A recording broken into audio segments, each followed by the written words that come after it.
Welcome back, my friends. Thank you for standing by.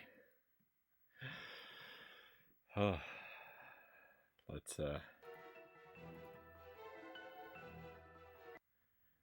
try to get back to it.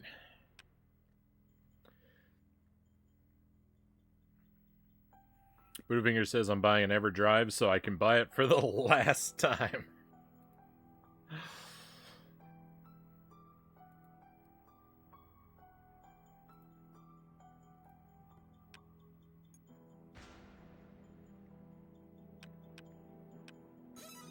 I really enjoyed. I have the EverDrive for the Game Boy Advance. I haven't used it for a ton yet, but I've really enjoyed the use I've gotten out of it so far.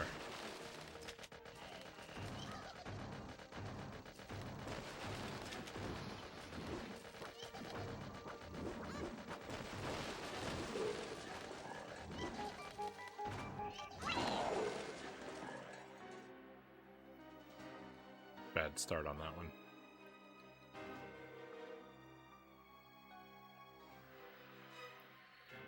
Big game that's in the online pass that's not in the collection I have is Crusader of Sinti. That one's pretty great. I've heard good things about that. I feel like that's one I should definitely check out.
Clock, please.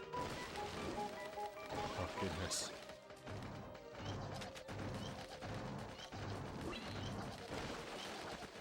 I mean, that's a start, but more?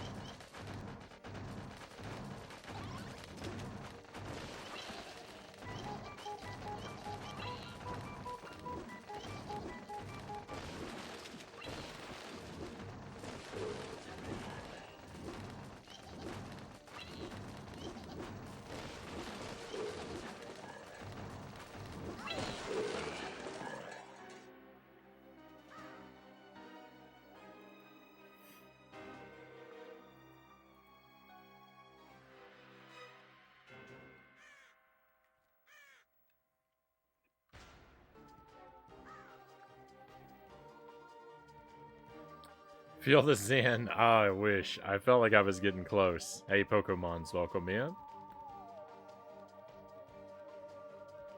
Great to have you with us.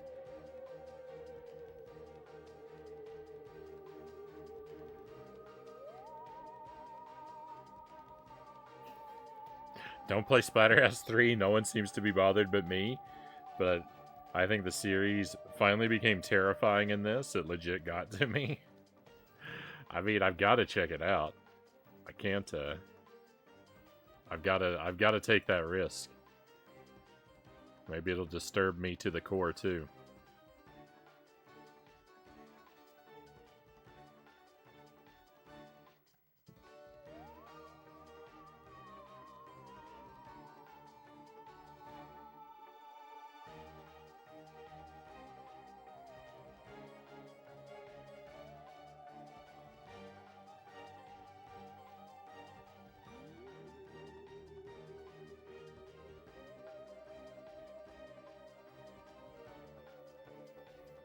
I recall you getting the mini too. And yeah, it's definitely, I mean, it's kind of just like you know, like with the Genesis collection. Yeah, it's a bit unfortunate, you know, that they put it on a service like that, you know, right after you just paid for it in another form. But at least you have it in a you have it in a more permanent form than the online service, at least.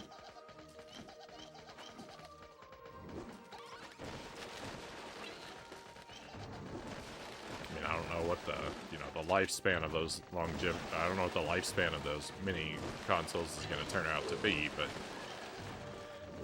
I'm sure that I'm pretty sure that they'll outlast the lifespan of online support for the Switch.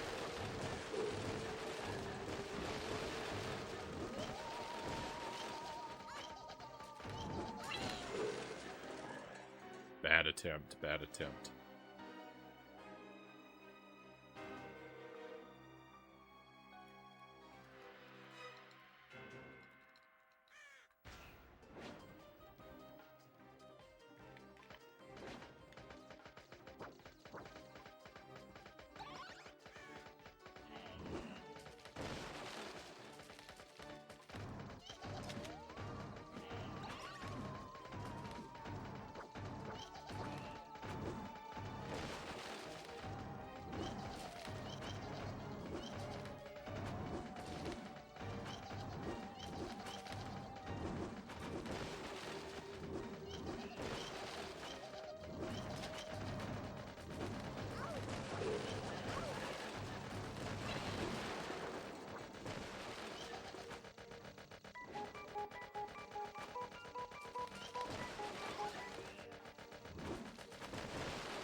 No.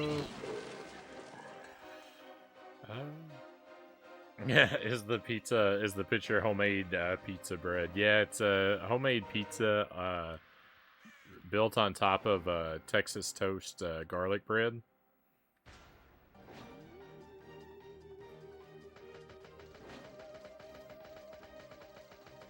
It was something. It was something from a. It was something that came up from a chat, quite a while back, but it kind of came up again tonight and just inspired a swap out of the artwork.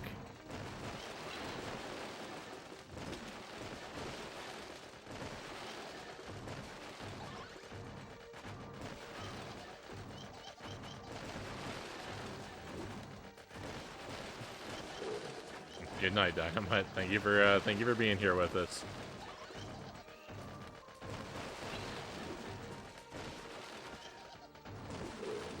I hope that you're very well until I see you again. Hopefully that will be very soon.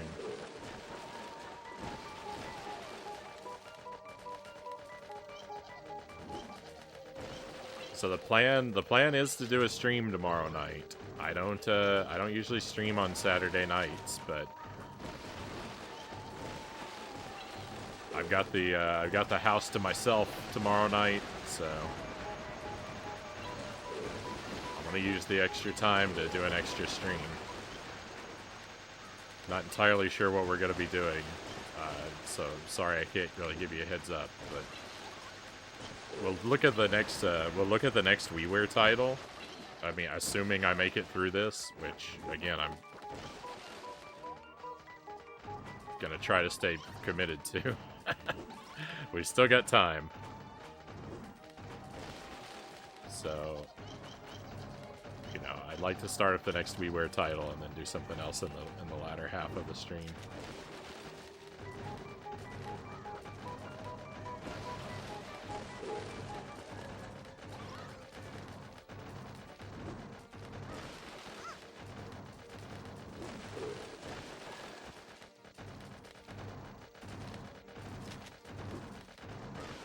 I do want to spend more time with Splatterhouse and see about polishing up my performance in those games. So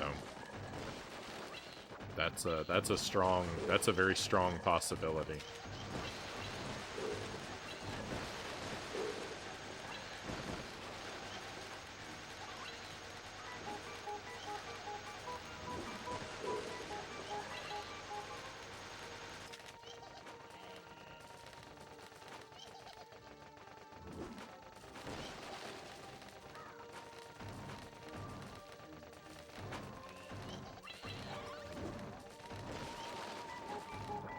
Almost went right into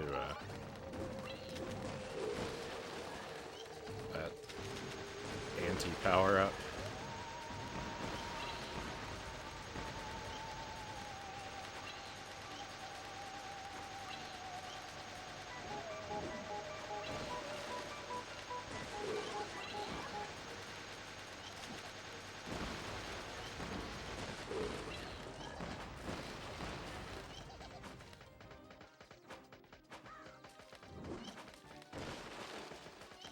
No! Ah, it disappeared as I was going for it.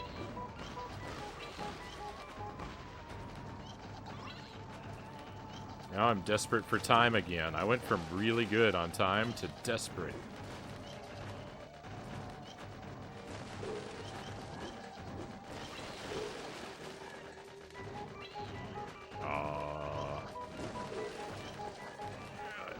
I feel it slipping away.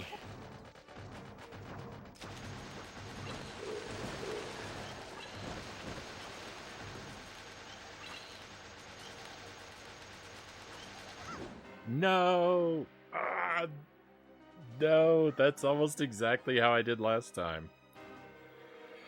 I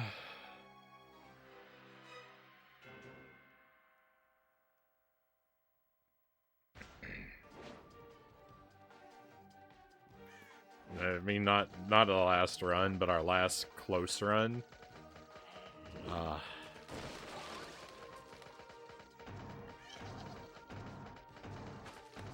The last Frownie falls downy.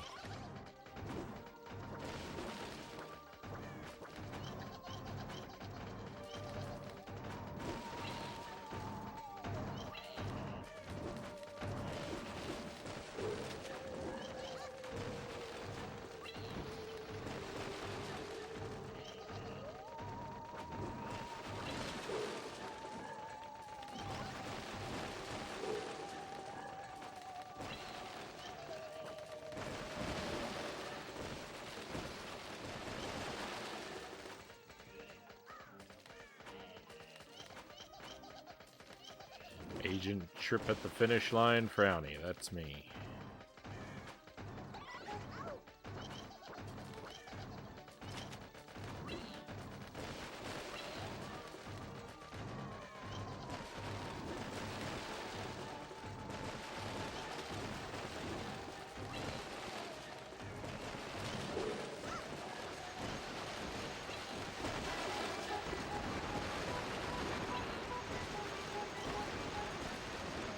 No.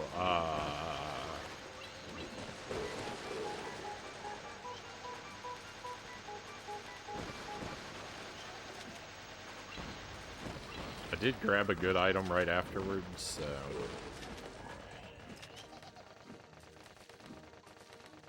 I mean, I'm really low health really early on, so... It's alright. You trip at the start line plenty, too. There are life restoration spawns, but not in this level. No, I haven't seen one in this level yet. Anyway.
We were doing alright for a while, but I got low on time and got my controls reversed.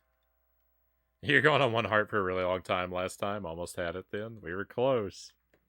The way the enemies spawn and the way they die and stuff, maybe because it's a generic concept, it does look similar to Gauntlet. I think the blockiness of the graphics are a strong Gauntlet comparison point too.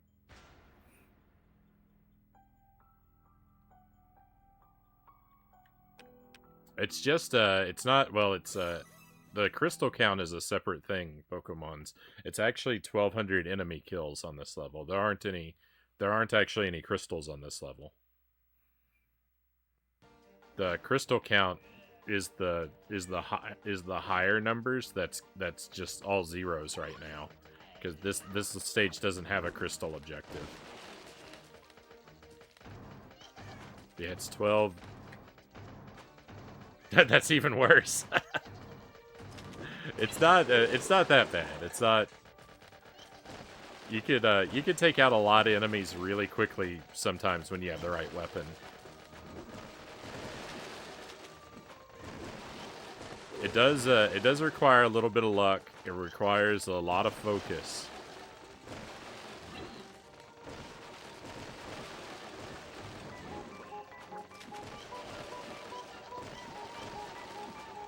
But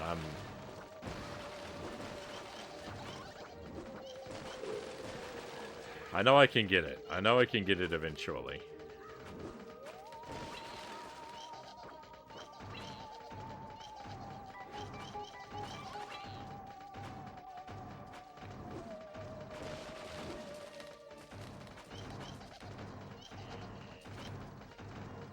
Dude, when you pick up something like this, this is a really good weapon, and when you get one of these later in the run, because I think the enemies start to spawn in more dense as your count rises. I think the enemy density does increase a little bit.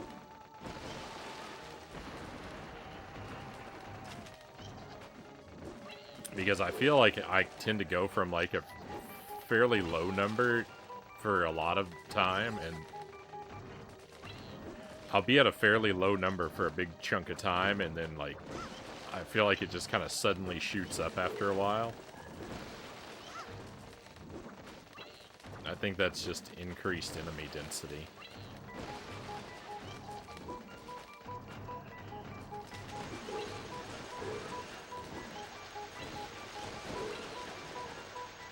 Oh, that's a shame. Yeah, you can get more time. That's what it's all about, is chasing the clocks around the board. That one poison that messes up your controls, that is so bad, because it just eats away so much time. My goodness. If I pick up one of those, it's basically game over.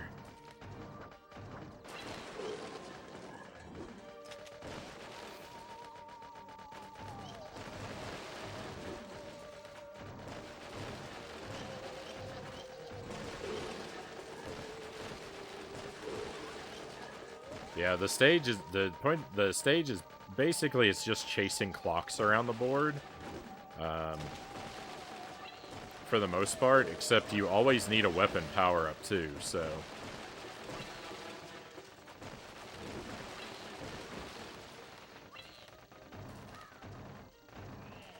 There is a little distraction from the time, which is the most important thing.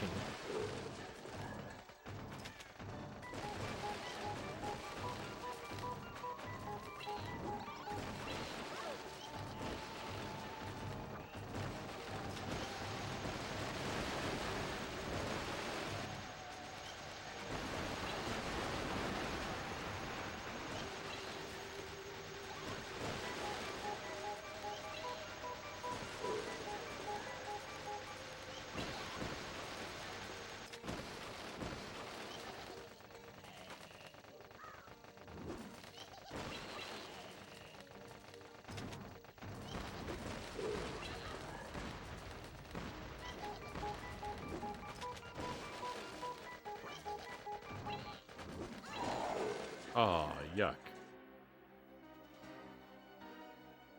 That was one hit, took away 3 hearts.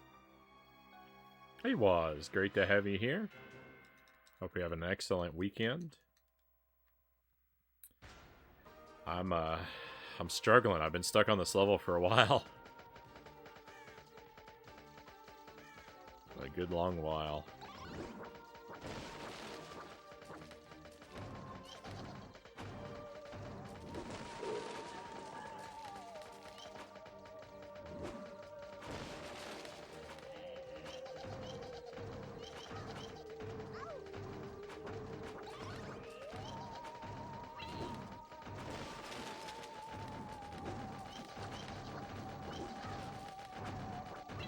I really want to beat this game tonight.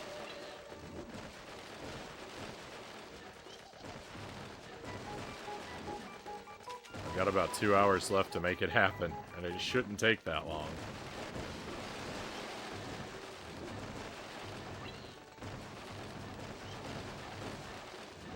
But it is taking that long.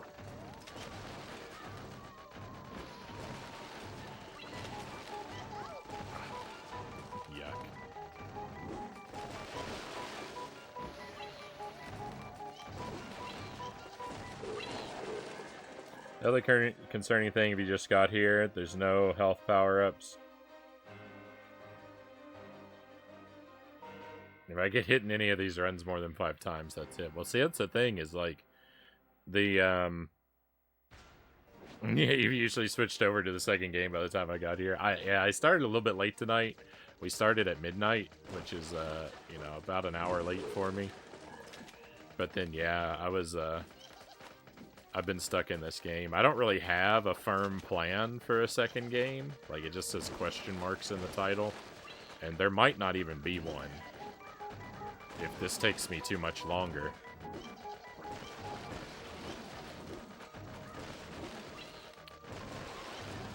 If I'm struggling with this for another 2 or 3 hours, we're gonna finish it and call it a night. But there's still a bit of time left. If I get a lucky run here soon.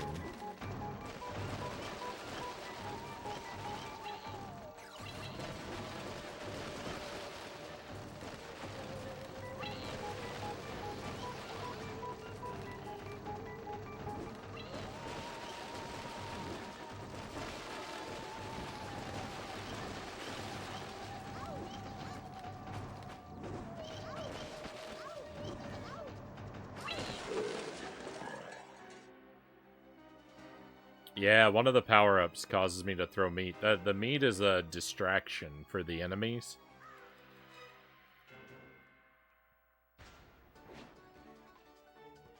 Yeah, they throw the meat to, and then they'll go after that instead of us. The meat is not health, unfortunately.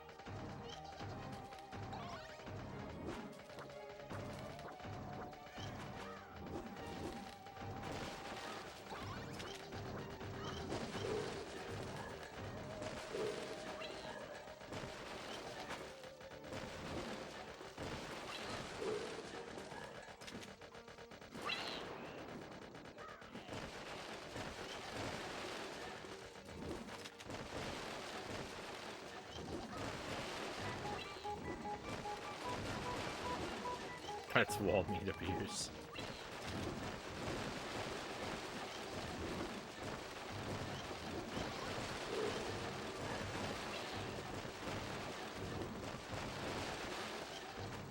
Believe me, when I see a video game meat, I want to eat it. Even if it does appear to be a ham, which is not really my favorite meat.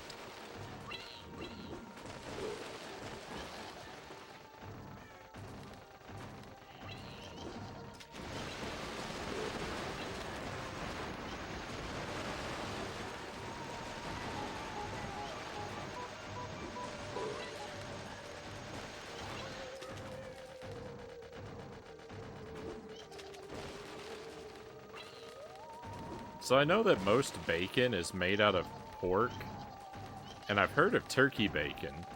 I don't really know what that's made of. I don't know if it's the same part of the turkey that, like, that like pig bacon is made from or not, but like, does there exist like chicken bacon or cow bacon? Because I've never heard of those. Like, can you make bacon from animals other than pigs and turkeys? I don't imagine you couldn't, but also I don't think I've ever come across it.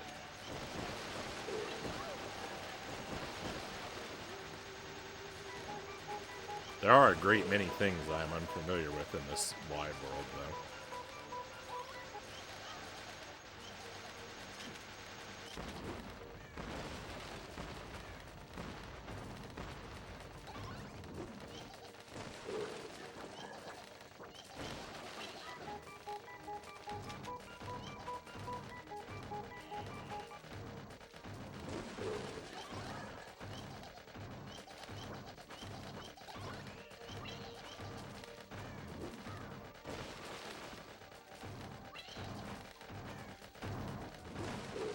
What's the best meat?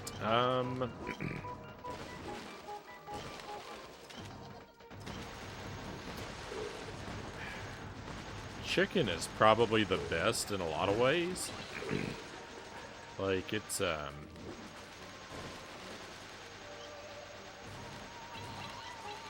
versatile, and I mean, chicken is delicious, it's versatile, it's good for you, can be good for you. I guess most meats can be good for you, right? But I think of it as more lending itself to more preparations that are healthier for you. Whether that's true or not, that's what I think of it as being. But probably, you know, beef is the one that I enjoy eating the most. Meat's usually a distraction for the Frownies.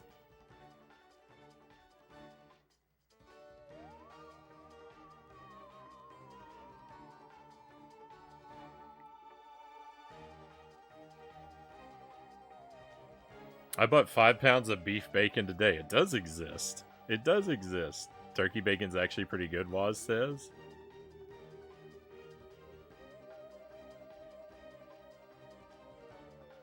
Two games I found that you should not play hungry: Final Fantasy 15 and newer Monster Hunter games. Eating is a large mechanic in those, and the food looks fairly realistic. How is the answer not bacon? Oh, I was just thinking of which, I was thinking of just which animal. Bacon? Boy, it would be hard to give up bacon. Like, if I could only have one, like, preparation of meat or one style.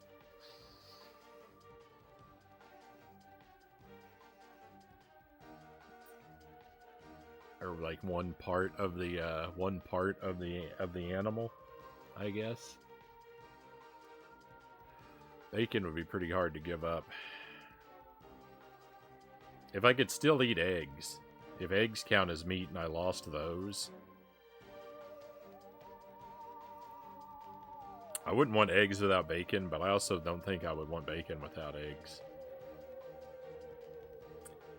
Probably the best single meat product, with possibly steak as a contender, Pookie says. I love bacon. Can't count it as the best. Doesn't necessarily fill you up.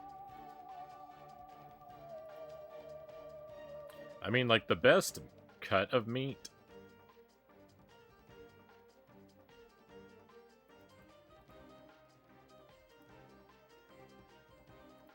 is the bone loaf. But I don't think that you don't ever really. I've never been to the grocery store and seen a piece of meat sitting on the shelf that looked like one of those. So,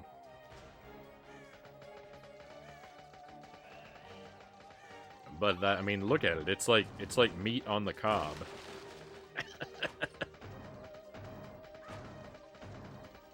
The answer is cartoon meat.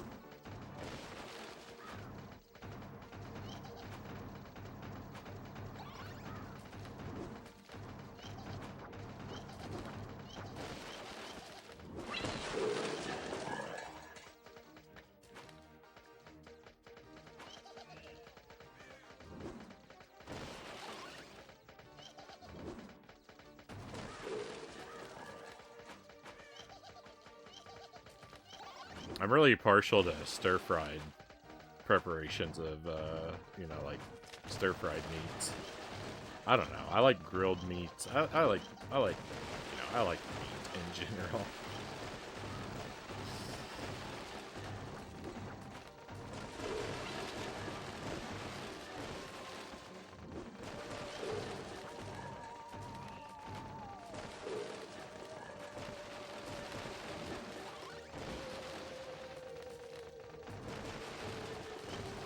I might would just go with chicken thighs. Like, if I could only have one, like, one animal and one part of the animal forever, my meat of choice might be chicken thighs. I think I could do the most with that.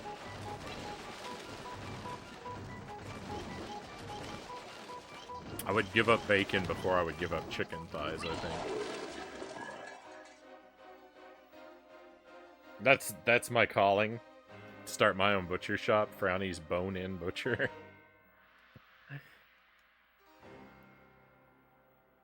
I would just have unlimited ribeye steaks, Zergling says.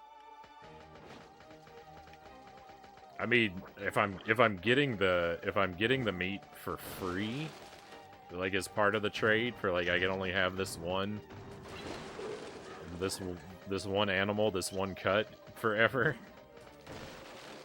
I would probably go that route. I'd be tempted to anyway.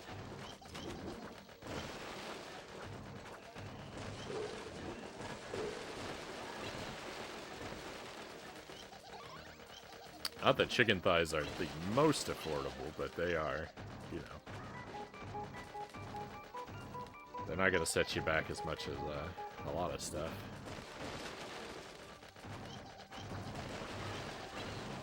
They're not, they're pretty reasonable a lot of times.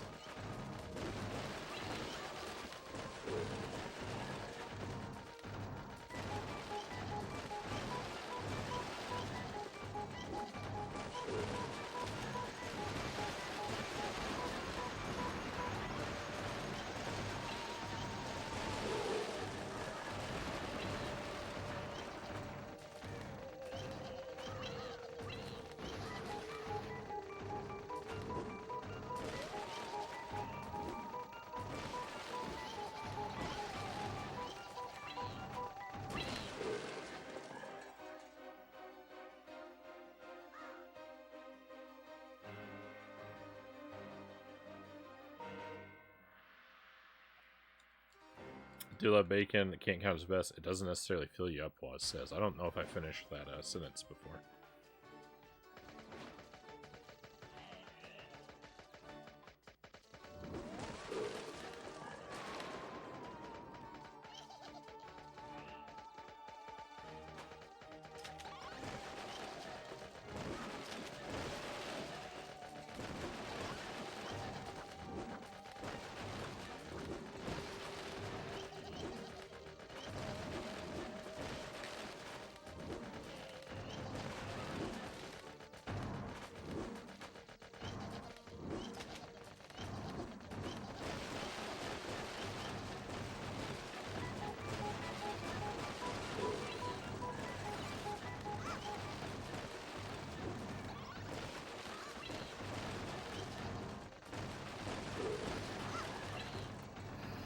I don't believe that card. Oh.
I really do just want to play cautiously.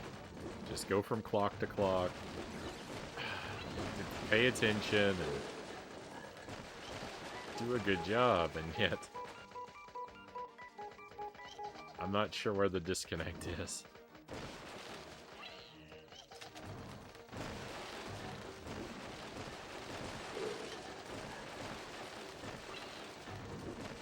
I don't know how I keep wandering into so many snafus.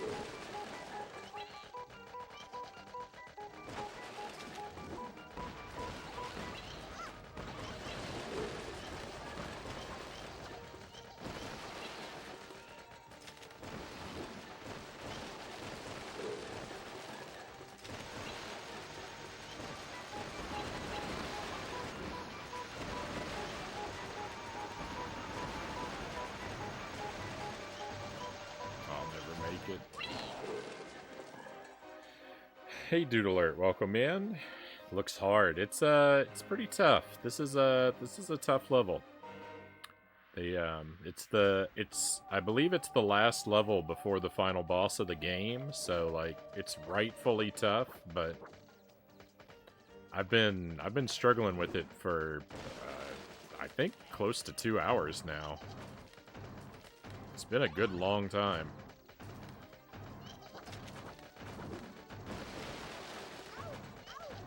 The time has been long, not necessarily good.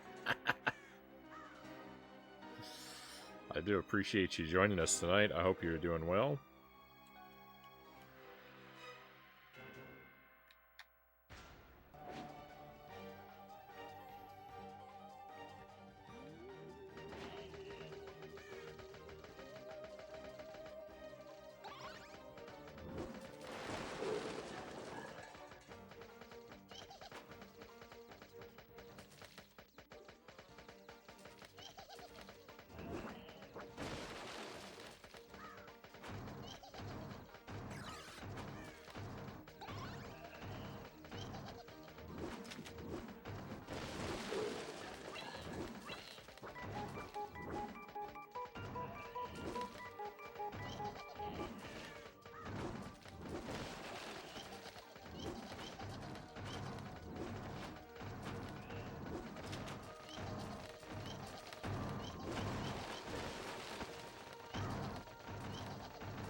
Thanks, you too. Right on. Thank you. I'm doing all right.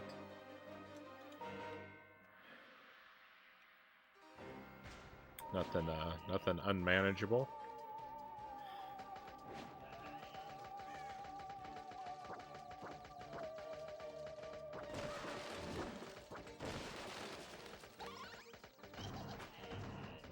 Pizza's making me hungry.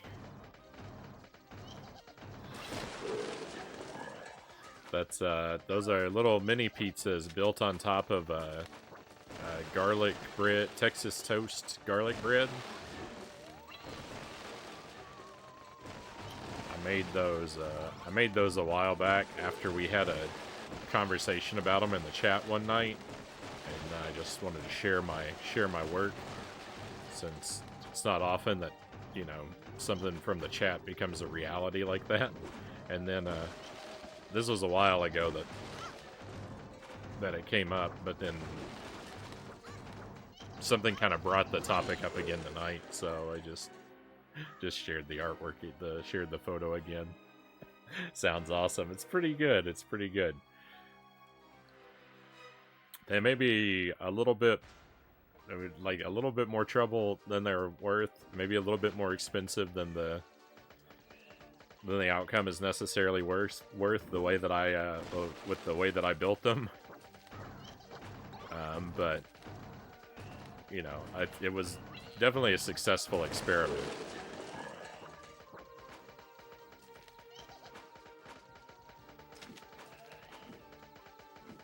But it's not a regular part of my rotation or anything.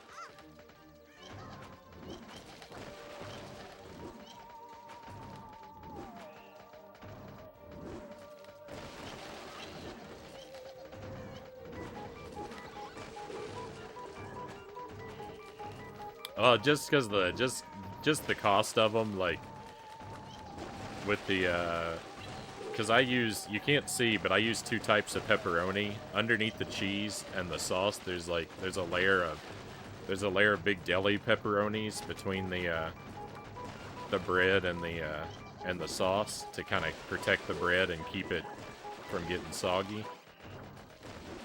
So like with the extra pepperonis, and I put a fancy cheese blend on it, like I don't know, just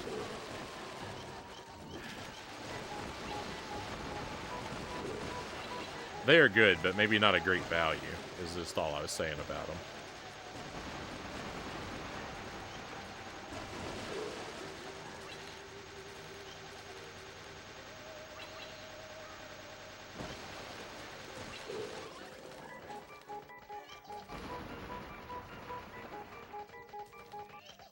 You could probably get like a completely made frozen pizza option of some sort that would be just as delicious and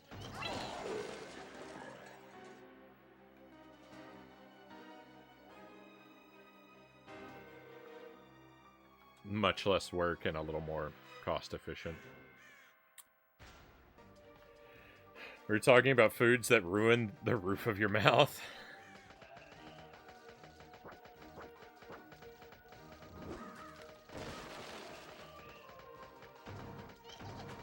I mean, anything hot pizza related is like should come with a warning printed on the crust, right?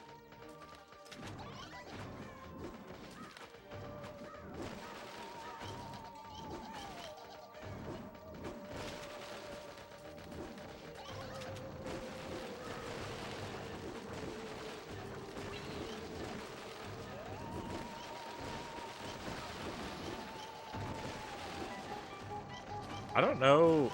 I actually don't know if I've ever burnt my... I don't know if I've ever burnt my mouth on any food that wasn't pizza, now that I think about it.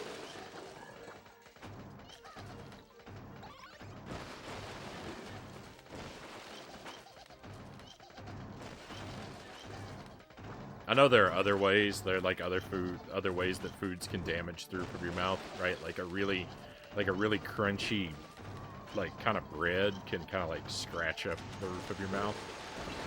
But I've locked in my imagination to burning, and I think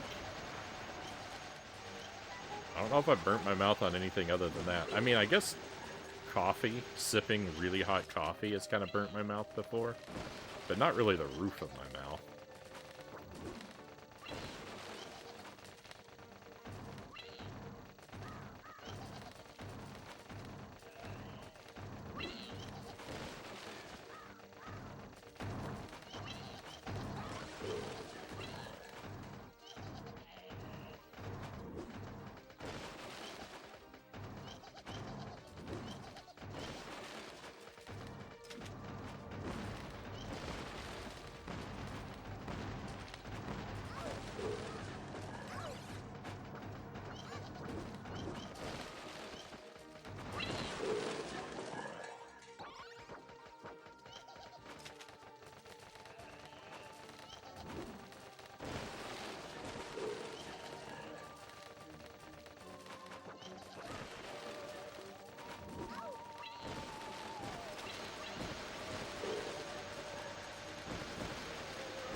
No, this guy's gonna end my life.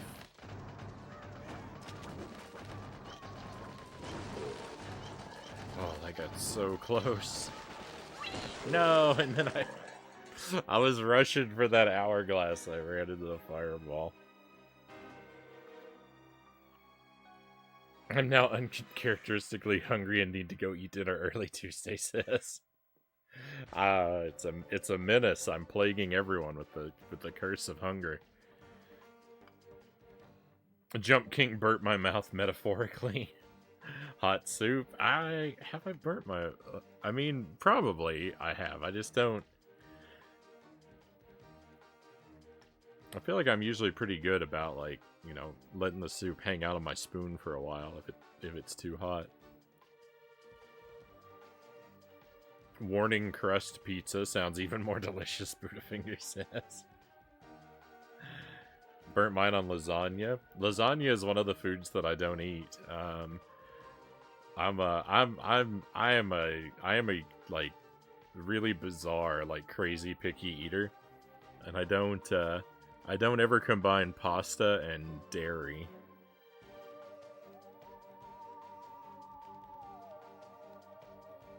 That's one of my food preferences are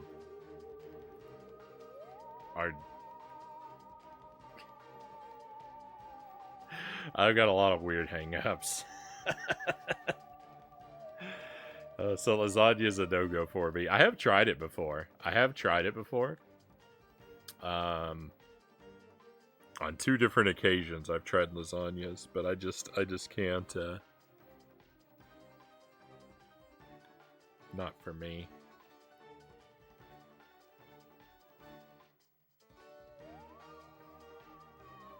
Everybody kind of knows better. Pizza's oftentimes so glorious, it's worth burning yourself so you can eat it like 3 minutes earlier. And Frownie has food paradoxes, not food preferences. Oh yeah, that's the thing. If I try to... I never put cheese on, like, my spaghetti.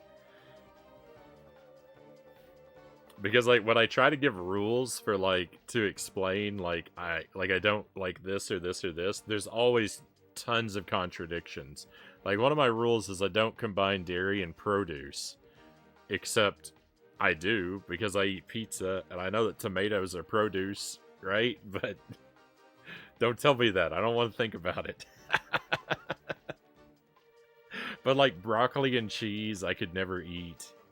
I can't handle that. I don't like to put cheese on a baked potato, like... Oh, but I will put butter on a baked potato, and butter is dairy.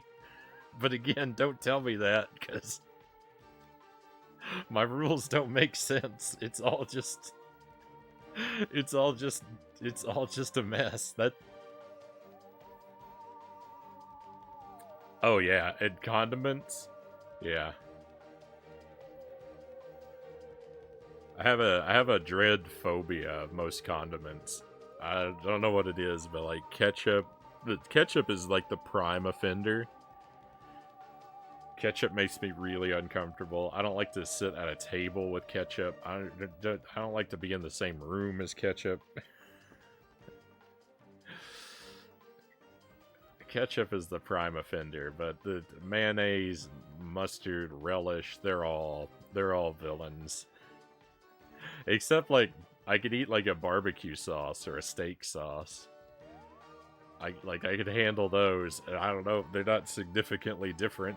They're the same stuff with some extra spices. Logically, I know this, but...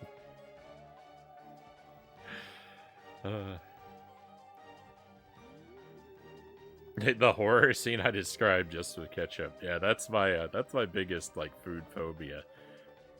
Not really a fan of ketchup either. I think it's the smell of ketchup is really what gets me. I think I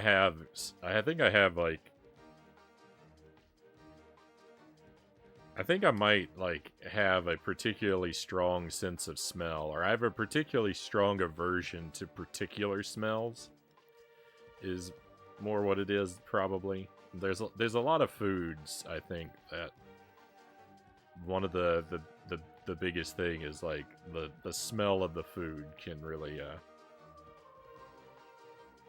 I'm really sensitive to. Broccoli and cheddar is so good, Budafinger says.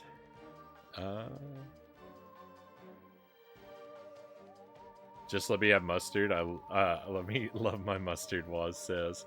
And I think it happened at some point too, because I wasn't always like this. I have a distinct and vivid memory of sitting with my mom on the couch when I was a very young child, and we were eating Ruffles potato chips, and we were dipping them into ketchup and eating them.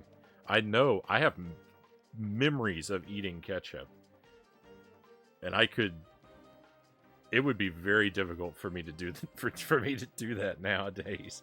So something happened at some point to where I couldn't handle ketchup anymore. It's basically a salty sugar water.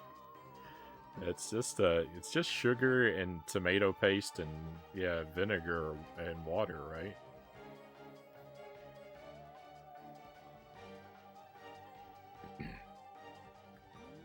Ketchup is indeed the worst, Waz says. I like mayo and mustard. Like the wasabi mustard I have. Really just some kind of wasabi squeeze bottle. I've only had wasabi as those little, like, wasabi flavored pellets or peas. Apparently most of the stuff that's advertised as wasabi is horseradish. Someone was telling me about that before. That, like, most of the stuff that's labeled wasabi isn't really wasabi, but it's not real wasabi, but artificial. So I may have never had wasabi. But those wasabi peas, I think, is what did I say pellets before? Wasabi peas, I think, is the only wasabi I've had, but I don't know that it was real. I'm probably eating horseradish.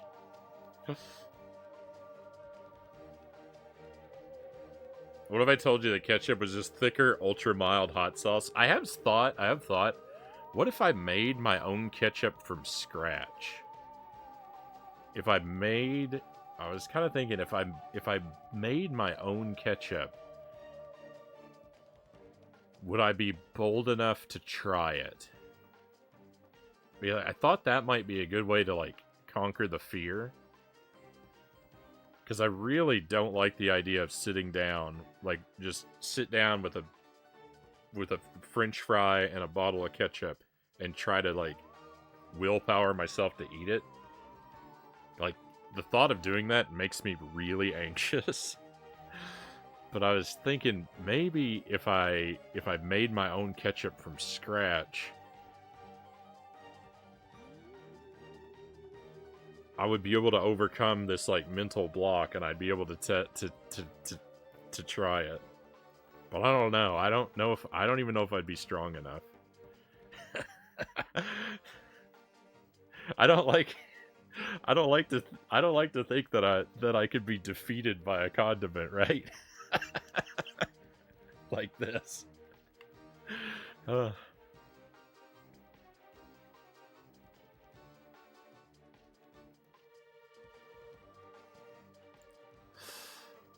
feel this is a pretty weird conversation in a kind of awesome way, Pookie says. I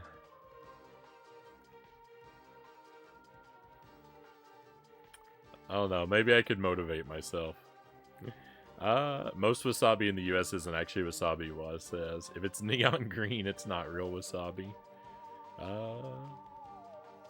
Horseradish to me is what ketchup is to Frownie, Pookie says. Frownie have recurring nightmares. Oh no, what have I done? Why have I created ketchup? It sounds like a wheel spin. Yeah, we've joked about that before too.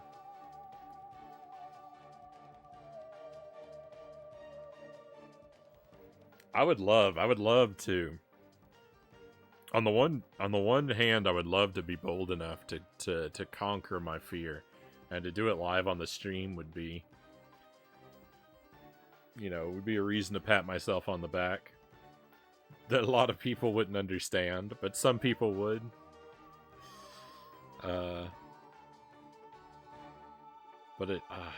I'm so anxious just thinking about it. Like, I don't know. I don't want to give myself a panic attack over something so silly.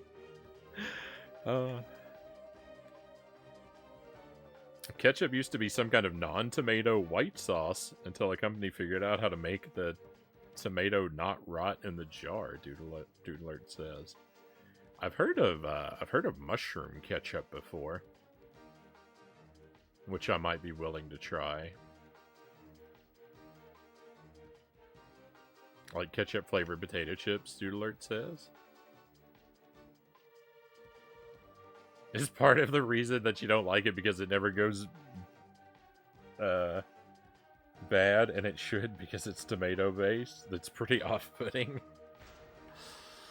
I wonder if it was because, like, when I was a kid and my parents would, like if I watched, like, a scene from a horror movie that was too scary for me, my parents would tell me, like, oh, don't worry, it's just fake, it's pretend, it's not real, that's not blood, it's just ketchup, or whatever.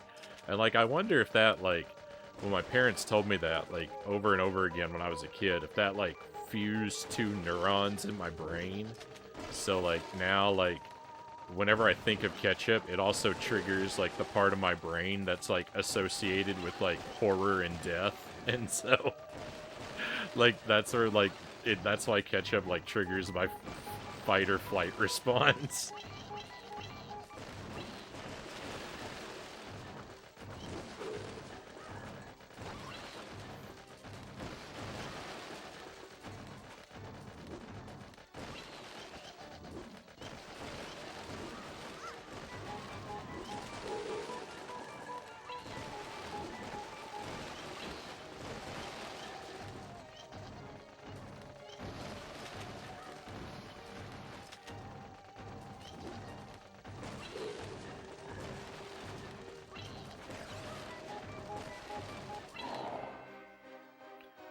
My dad is the exact opposite of me. Ketchup is his favorite food. And so you would think that it would be some, like, weird, like, sort of, like, psychological thing between, like, you know, father and son or whatever, right? Like, the, is, you know, the boy to grow up and be a man has to conquer his father or something like that. But, like, like, my dad and I have a good relationship, so I don't know why it would be that. But, like, ketchup's his favorite food. He's the kind of guy he'll get up in the middle of the night and make himself a ketchup sandwich for a midnight snack.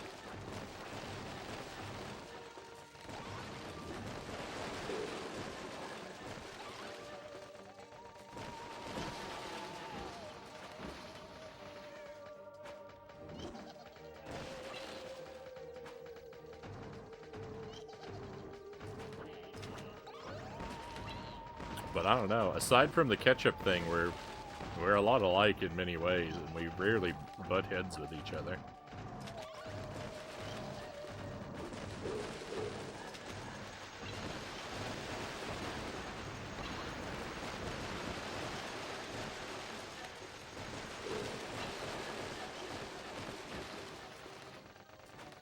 Ketchup sandwich. Yeah, make a ketchup sandwich sometimes.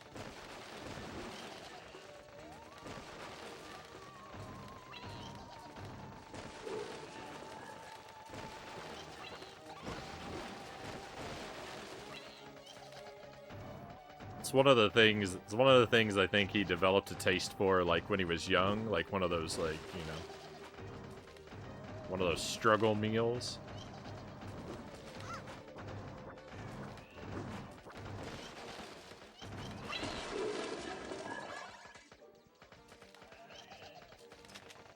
That he just, you know, that he just developed a taste for over time. Just, yeah, just bread and ketchup. I think sometimes he'll put, like, a potato chip inside. Give it a little bit of crunch.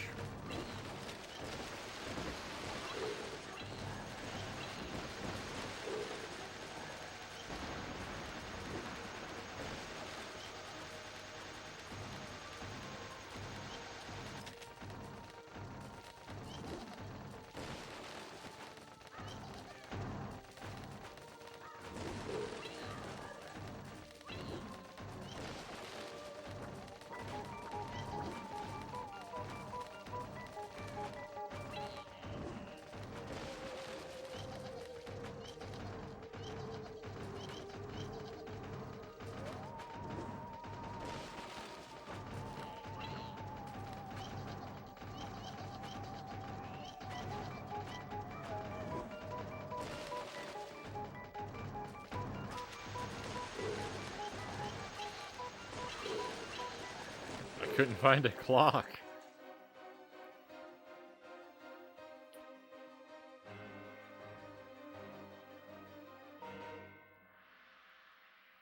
And Frownie tries ketchup, and a few months later, the Belmonts are tasked with going to his home to meet the evil he has become. Maybe it's better not to try ketchup in hindsight. Oh, beware the ketchup vampires.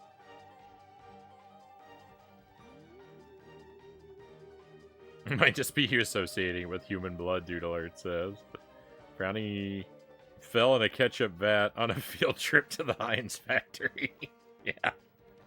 Now I go out every night and fight crime dressed as a ketchup bottle.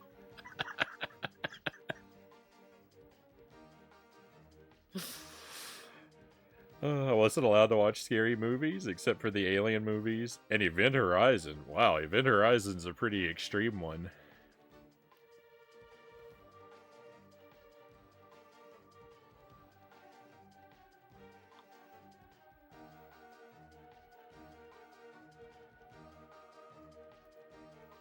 My parents were fairly lenient with scary movies. They would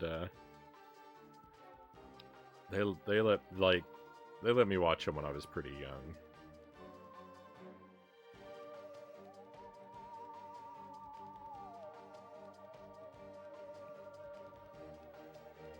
They weren't you know, they weren't. There are definitely people watching stuff that was more extreme at younger ages than I did, but they weren't super strict about it either. The blood ketchup relationship awakens his vampiric roots. Ketchup sandwich. Please no, Pookie says. Has your dad ever raised worries about the ketchup thing? I don't remember us ever talking about it.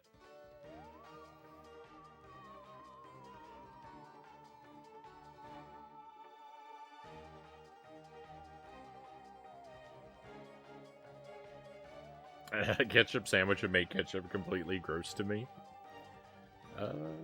Ketchup and ranch are two things where it's bad times when they run out, Pookie says.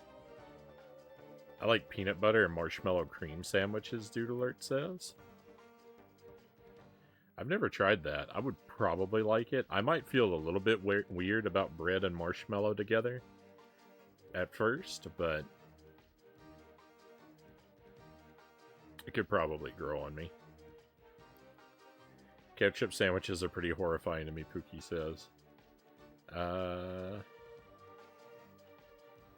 I'm all for trying new things, but it sounds like a living nightmare, Waz says.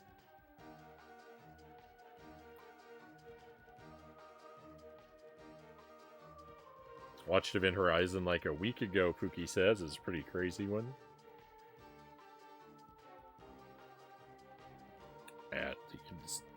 Eating spoonfuls of mayo straight from the jug is, that's not something I'd want to give a try. I mean, I don't want mayo anyway, but...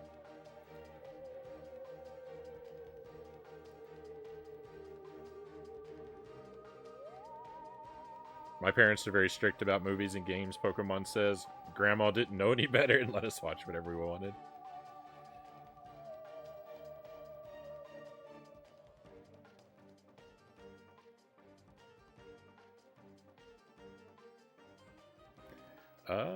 I don't know why I wasn't allowed to watch Freddy Krueger or Chucky once I was an adult. I watched Child's Play. It wasn't as good as what I was allowed to watch. Grandma's always knew best.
No.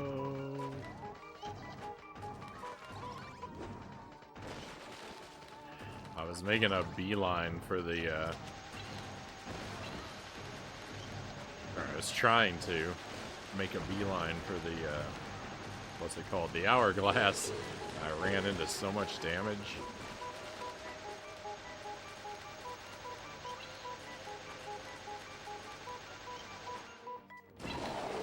I didn't even hold on to the attempt.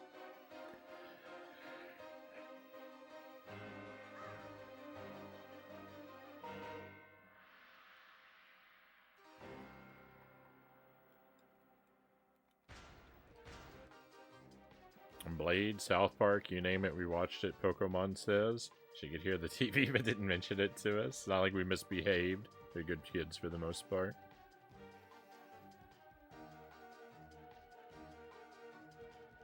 My parents' logic was like, these movies are too scary, but you could watch the scariest movies ever made as long as they occur in outer space. So you couldn't watch any of the Friday the 13th movies except for Jason X. I see the logic now.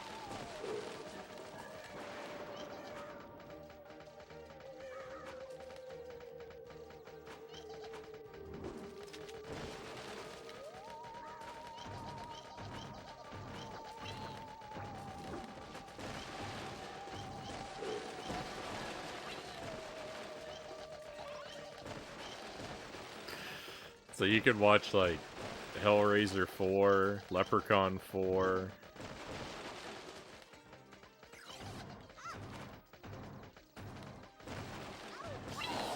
Where else do they where else do they go to space? Brave Little Toaster Part 2.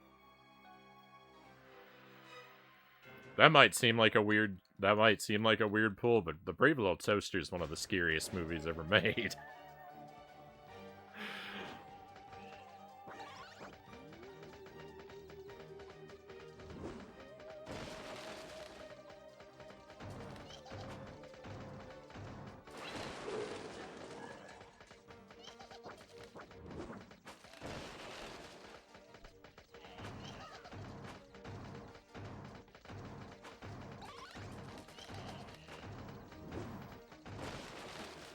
Why on earth would you call the Brave Little Toaster scary? Have you watched it, Zergling? Oh my goodness.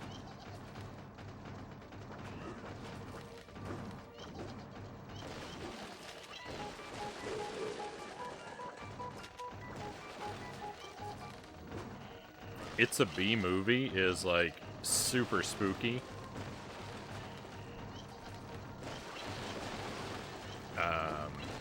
That song is like it's like really spooky, but then Worthless at the end, that whole sequence, that's downright like existential horror. There's it's hard to recover. It's hard to recover from that. It's hard to recover from that piece.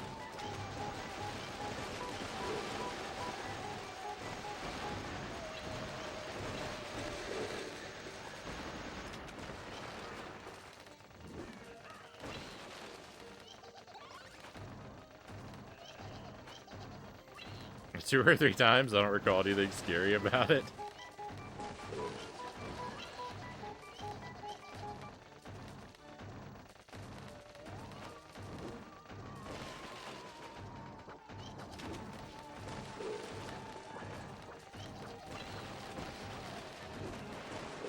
And the even at the start, the air conditioner.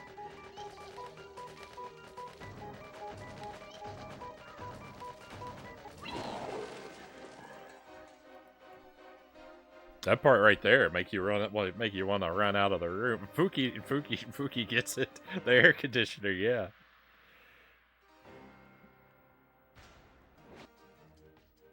That is an uncomfortable speech.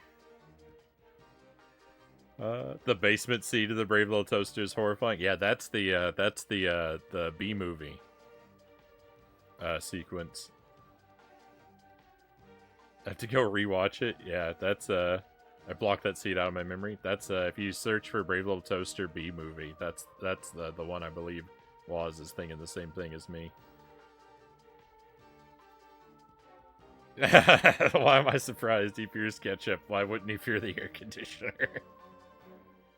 Yeah, they're the most horrifying parts. The air conditioner scene, It's a B movie, and Worthless are all really disturbing.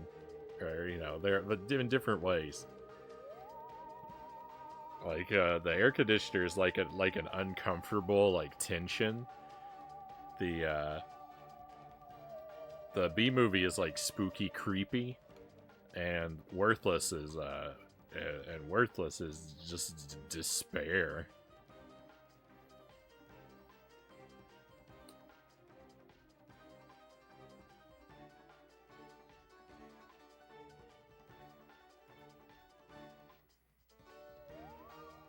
Bill and Ted's Excellent Adventure had kind of a scary part in it with the bunny. I actually haven't seen that one. I've seen most of Bogus Journey.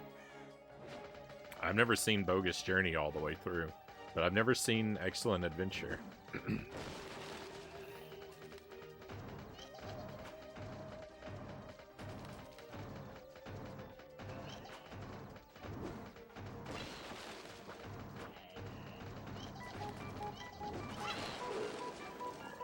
Bogus Journey, I've seen at least from the part where Bill and Ted are falling down into hell. But I don't think that I don't think I've ever seen what comes before that. Used to love the Bill and Ted movies as a kid. I don't remember when I saw it for the first time. I didn't see them as a kid, though. I mean, I've only ever seen part of the one, but I don't remember exactly when the first time I saw it was.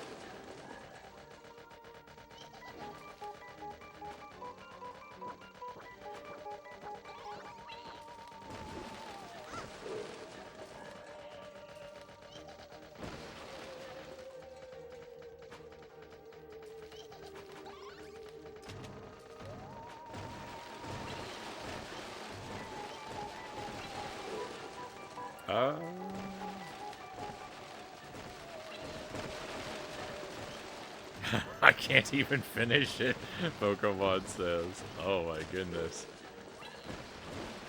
I warned you, it was intense. Gotta head to bed, Waz says.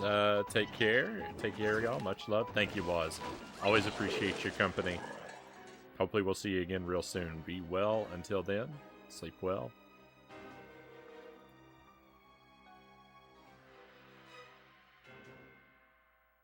I might be thinking Bogus Journey. It's whichever the second one is. The second one is Bogus Journey, but I don't remember the parts you're talking about. But I've only seen it the one time and a long time ago, so.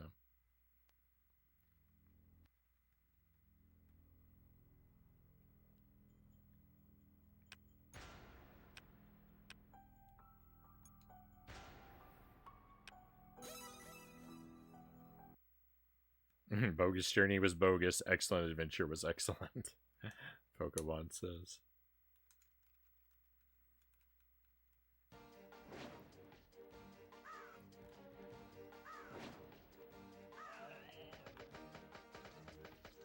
I watched The Brave Little Toaster a lot as a kid too. That was one of the movies that was in heavy rotation among the films that I watched growing up. So I know it pretty well.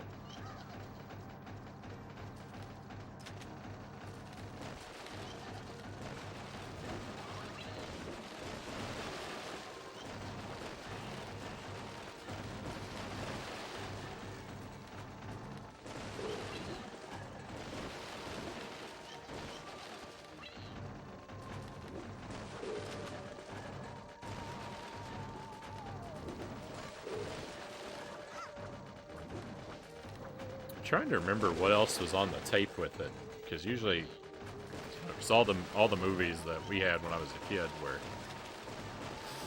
were bootlegs, so there was several movies per tape. I think it had a puppet show by Ron Lewis was the first thing on the tape. The Brave Little Toaster was the second thing, but I don't remember what came after it.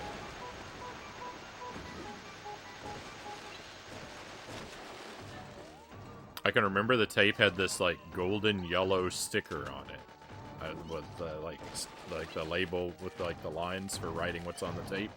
I remember it was this kind of like dark yellow color.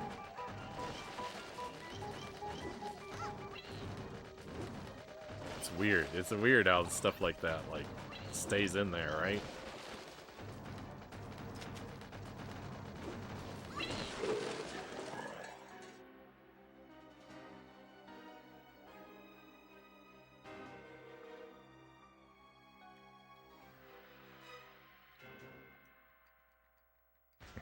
Only thing I remember about Bogus Journey is the Kiss song at the end of it.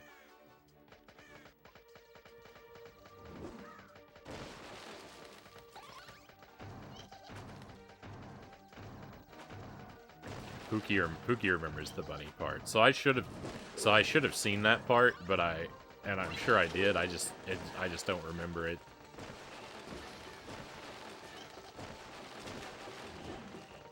It didn't stay inside the.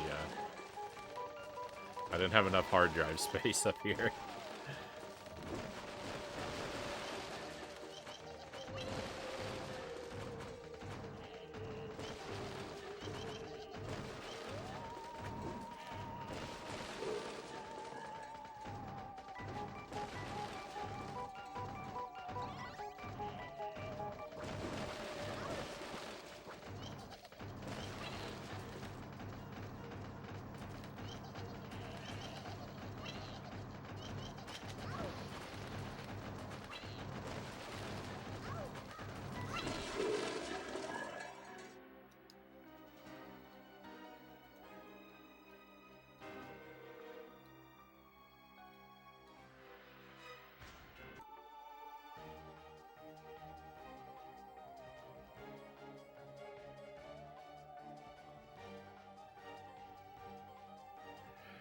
Curly-haired guy is a kid again in this weird pink room, and a person in a bunny suit starts chasing him down a claustrophobic hallway.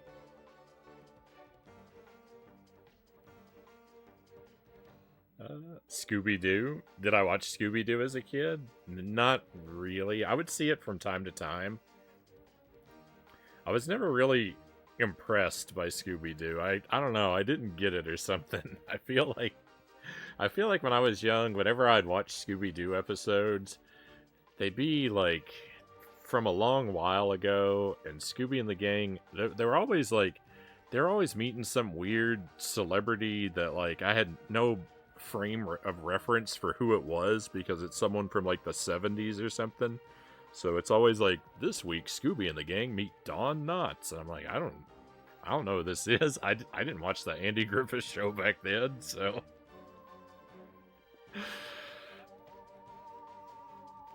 Like, what's going on? When I was interested was when they crossed over with Batman. That was a Scooby episode I could get behind. But yeah, I don't know. It never did a whole lot for me. My sister was really into it. She's a couple years younger than me. She got really into Scooby-Doo. I think that... I don't know exactly. I don't know what... I would have to ask her if she remembers. I think part of it that might have gotten her into Scooby-Doo was were those Scooby-Doo movies. Like there's a movie where Shaggy turns into a werewolf, I think. I think that might have been the thing, but I can't really answer for her. I'm not sure. I was wondering if it was a double feature on the tape with the Brave Little Toaster. It would have just been some random thing that was recorded on it. It might not have even been like a movie that was that was for kids necessarily. Like it could have been, it could have been any old thing.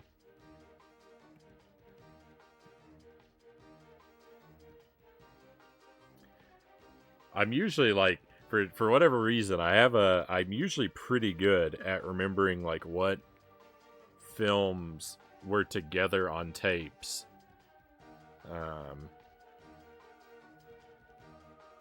That we had when I was, well, I mean, I guess because you'd have to fast forward through them and stuff. I can usually remember a few of them. Like I remember Brewster's Millions and Ghostbusters was on the same tape. Like I don't know, like stuff like that. Like I know that like Peter Pan and The Little Mermaid were on the same tape.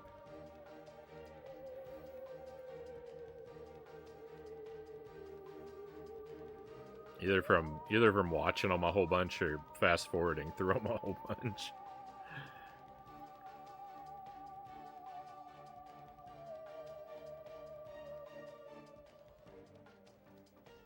Pokemon says, I think some games live better in our memories than they do in reality sometimes. I'm so frustrated with the Metal Gear controls in all three of them. Sorry to hear that. I need some Bob Ross episodes after the Brave Little Toaster to heal their wounds.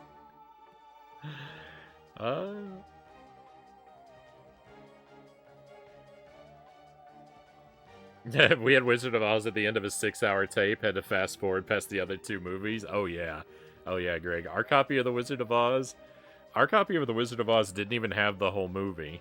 It started...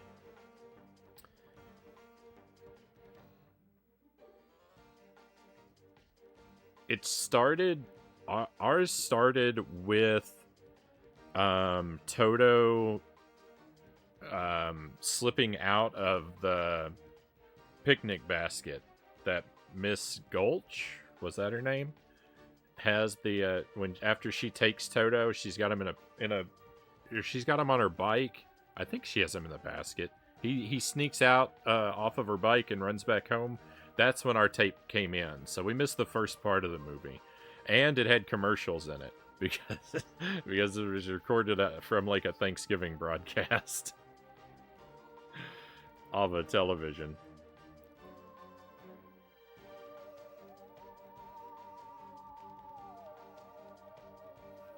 Trolls get annoying. What if that's the double feature? Music and the story is great. Gameplay could use some work. Greg agrees. He's never a Scooby-Doo fan. I like the cartoons, just not the live-action movies or the video games, Greg says. It's pretty hard to find a good Scooby-Doo game. I like Thunderbirds and G.I. Joe. I missed out on both of those, Dude Alert. And Voltron, too. I think I might just be slightly too young for those. I feel like usually when I talk to people who are like 2 years older than me, like G.I. Joe is a big thing for them. But like my like earliest sort of like cartoon like that I loved was the Ninja Turtles.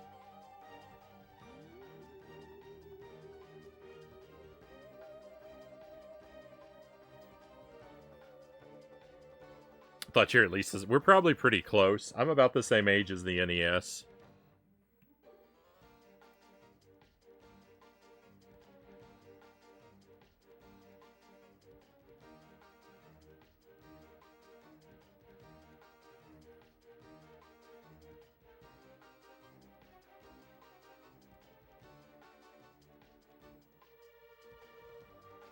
We had the whole movie except for the last few minutes because the tape ended when she recorded it from an Easter airing one year. We put our childhood tapes together, Greg, and we could finally have the whole movie.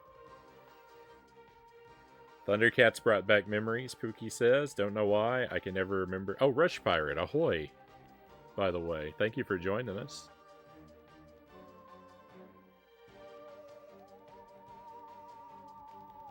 Hope you've been having a great weekend so far. I've been playing this level for 3 hours. I'm never gonna make it through this. I appreciate your tremendous patience, my friends. I can't believe you've stuck with me through so much horrible gameplay.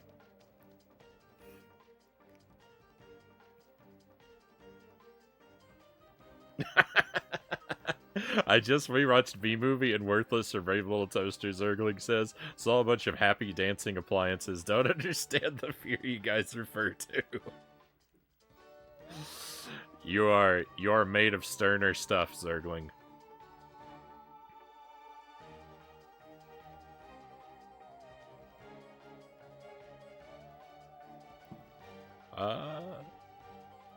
There was a PlayStation VR 1 experience of Voltron that was actually really good.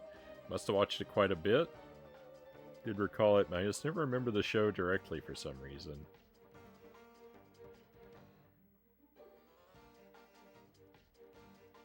Who still has VHS videotapes or VCR anymore these days?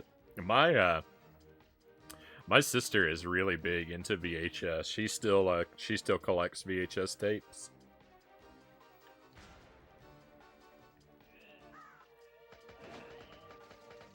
I've got a handful of them. I'm not sure if my VCR actually works though. I haven't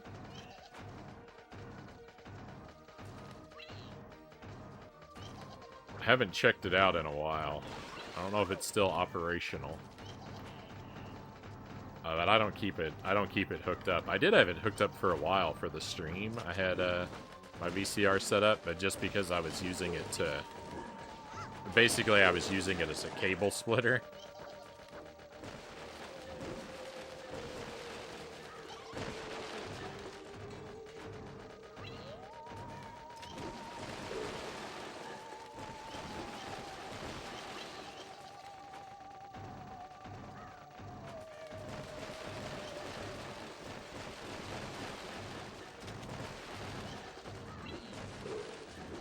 My sister's like a real, my sister and her husband, they're like real big movie buffs, and they like low quality garbage movies and stuff. So they collect VHS tapes because they're looking for strange and terrible things to watch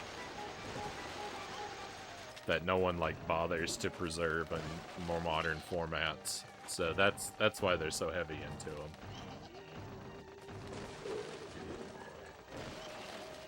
Largely. It's sort of a, it's a hobby of enjoying bad movies. Kind of like my taste in games.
I have the tapes, but someone threw away my VCR.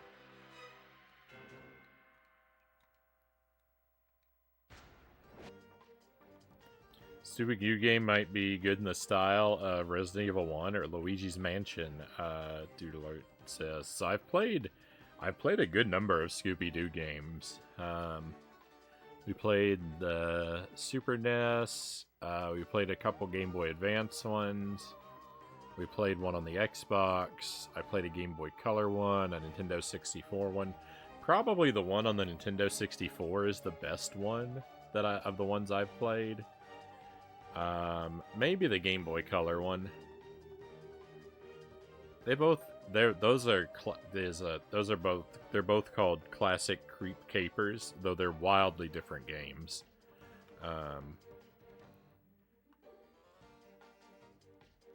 one of those is probably the best of what I played. The Super NES one was kind of okay, frustrating. Game Boy Advance ones are frustrating. The Xbox one, I had a lot of problems with the Xbox game. Most people would probably, that was Night of 100 Frights. Most people would probably choose that one as probably being the best one. I played through, I 100%ed that game, but I had a lot of problems with that game. It's probably a me thing. I think there was a lot of user error.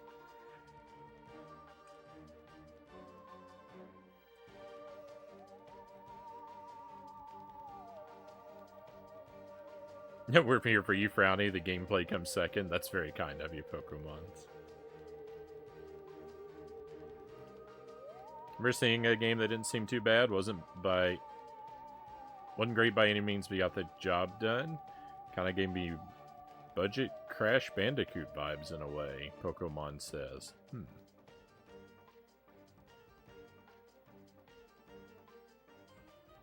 Yeah, I certainly haven't played them all.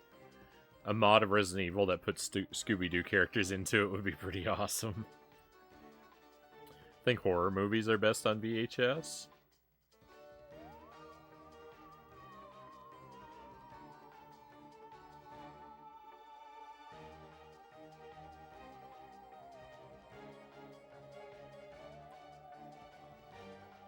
If you want to play a Powerpuff Girls game, I only bring it up because I played a lot of those around the same time as Scooby-Doo, so I always think of them together. If you want to play a Powerpuff Girls game, Game Boy Advance is the way to go. Mojo Jojo A Go-Go is pretty decent. It's a shmup type game. There's a level near the end that's a little annoying, but for the most part, that was pretty decent. And Him and Seek is really good. That's the one to get. That game's really good. Powerpuff Girls, Him and Seek.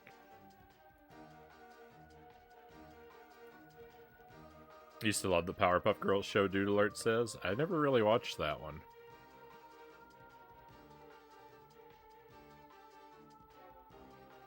I didn't have a whole lot of access to... I didn't have a whole lot of regular access to, like, cable or satellite TV.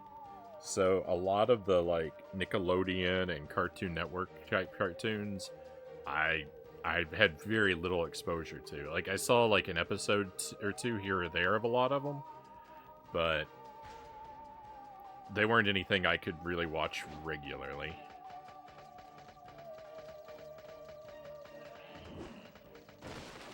Watch him when you go to my grandma's.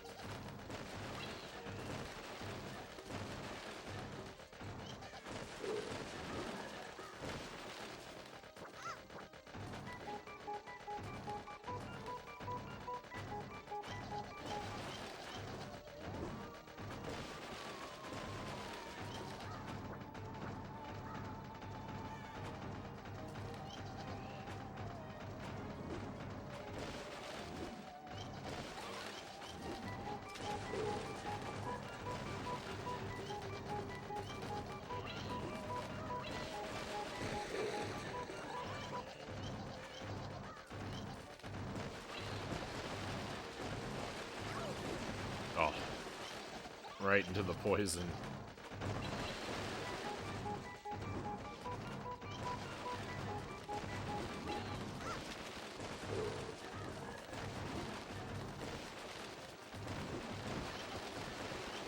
Mojo Jojo 10 out of 10, Pokemon says. The character or the game?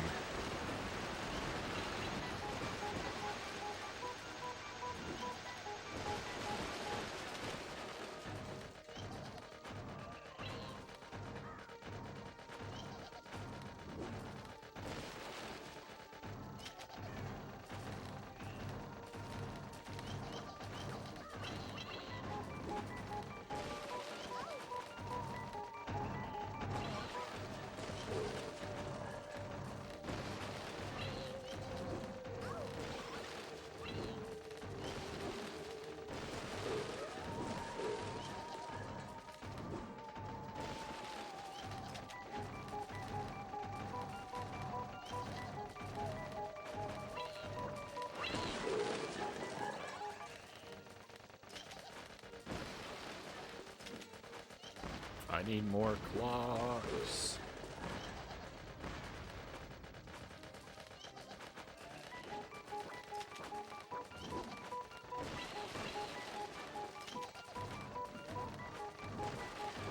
It's over. Character, the voice actor. I'm gonna monologue you to death until you get bored and win the fight.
The final boss of this dark world is gonna be the alien from Echo.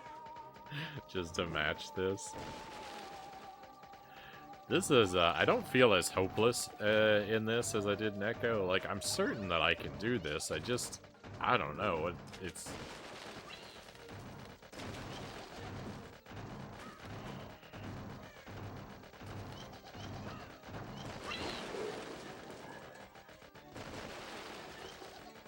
I've gotten so close. But I don't know, sometimes I lose my focus, sometimes I get bad luck. Like, there's a lot of reasons I fail.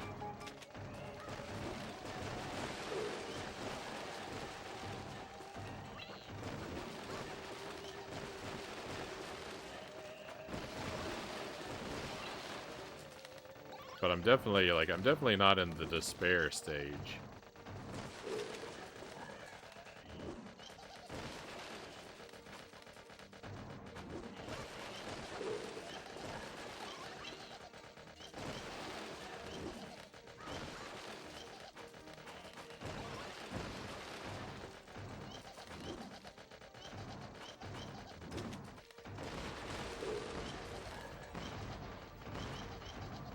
As fun as this has been, I should sleep. I think I'll try that, Zergling says. Hey, thank you for hanging in here with us, Zergling.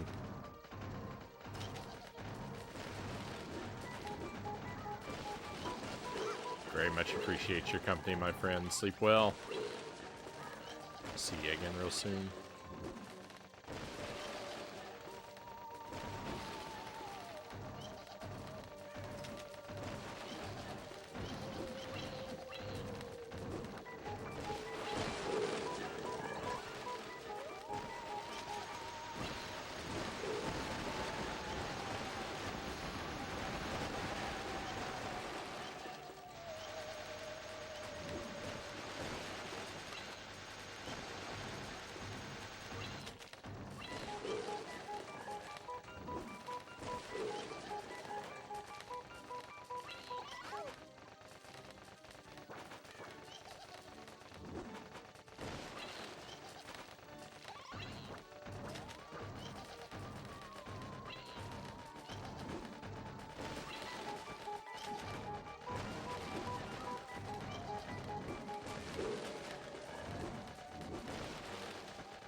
Greg says the same.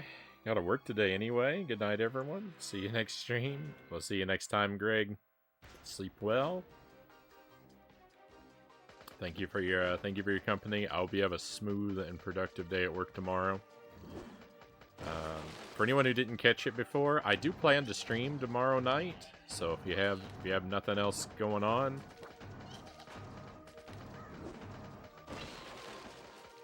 I do of course appreciate the company of anyone who can drop by. I normally don't stream on Saturdays, so you know, I don't.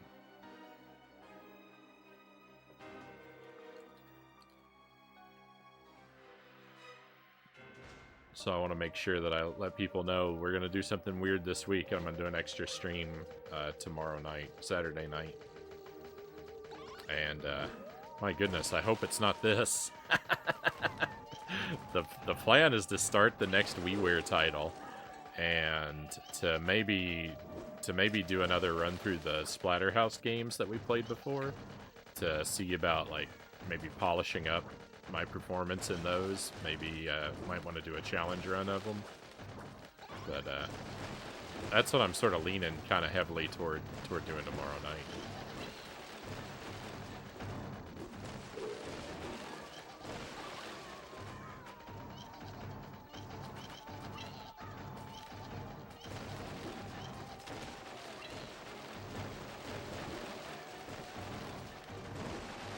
Still got Batman and Robin on my mind too, but while it's spooky, the spooky time of the year, I figure we'll save that.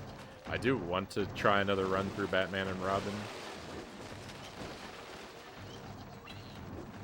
because that feels like a good challenge run type game for me, but definitely gonna need a lot of work.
Pookie says, I'm going the opposite direction. I'm going to make some coffee and see if I can stay up till Saturday night.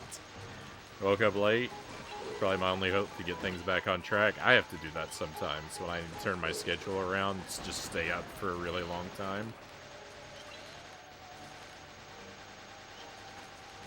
I don't know that it's necessarily like the best or healthiest thing to do, but that is what I have to do sometimes. It's just the only way I can get things to turn around.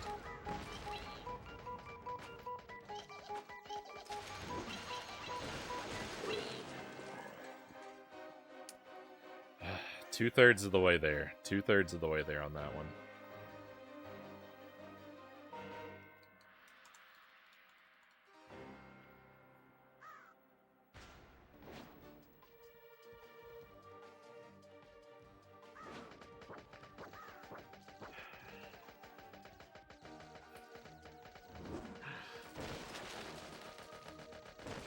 What a slog this is turning out to be.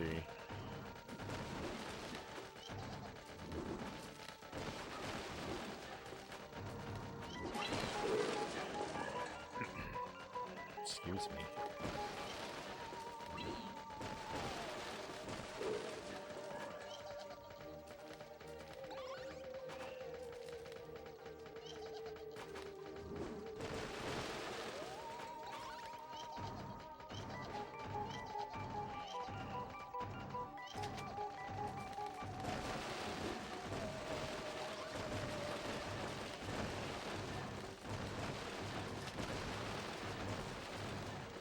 No, don't get hit. No, don't get hit.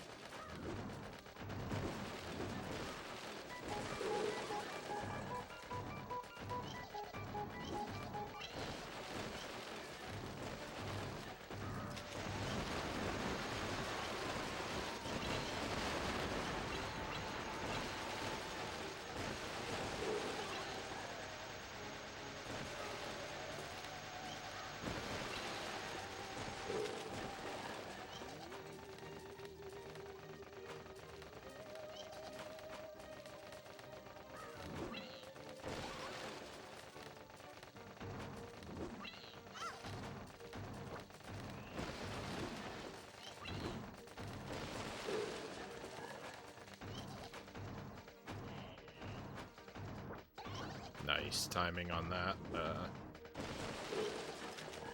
Hourglass. It became grabbable like exactly when I got to it. Like that.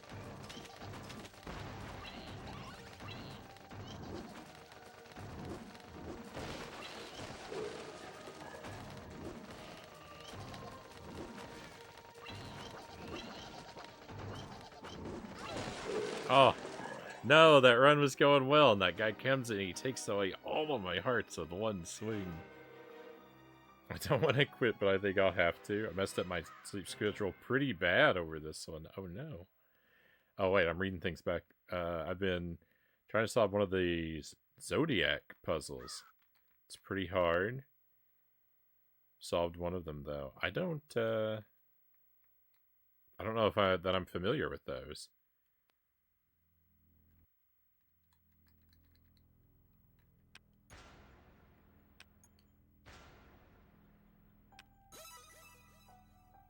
Sorry to hear that it's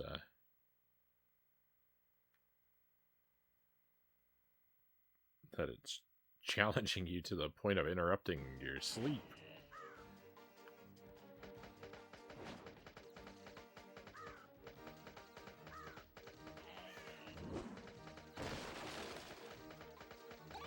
I am kind of afraid that's the track that I'm on with this game here, though.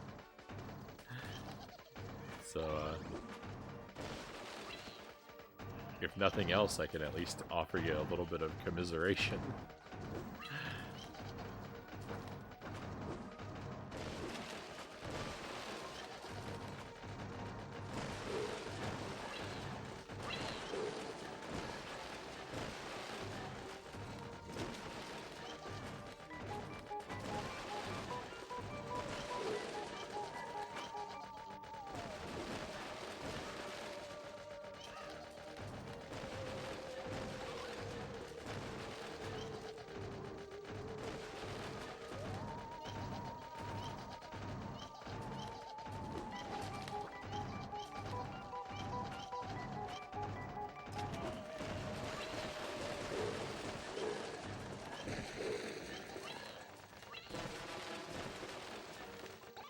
Yeah, the walking into enemies that are kind of just waiting right off screen.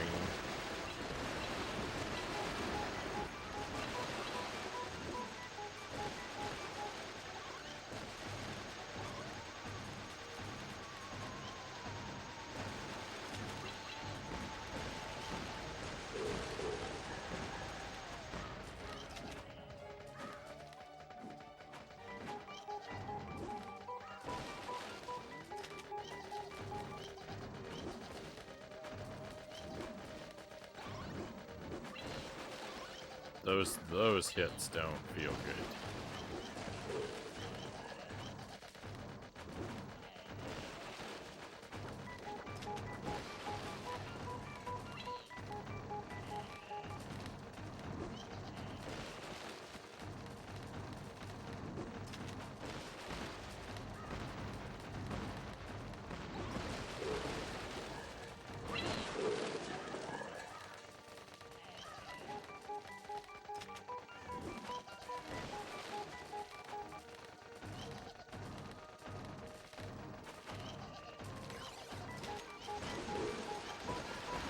No, I gotta time down. No.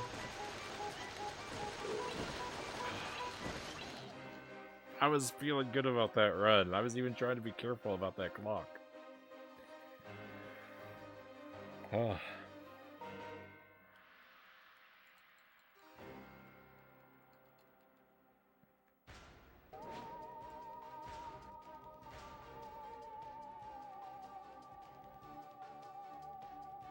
The Zodiac serial killer made these puzzles for people to solve. I solved the one that people think he encrypted his name in the code.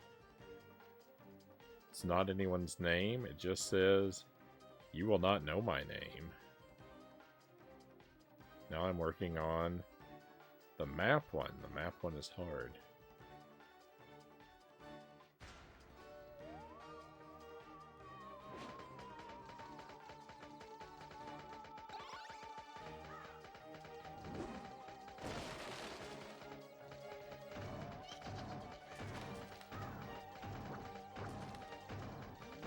Sounds pretty intense. I don't know that I have the...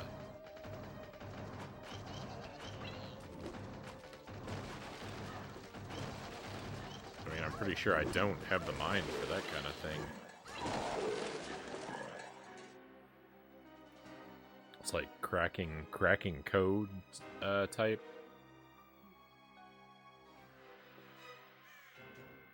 work. Seems very challenging.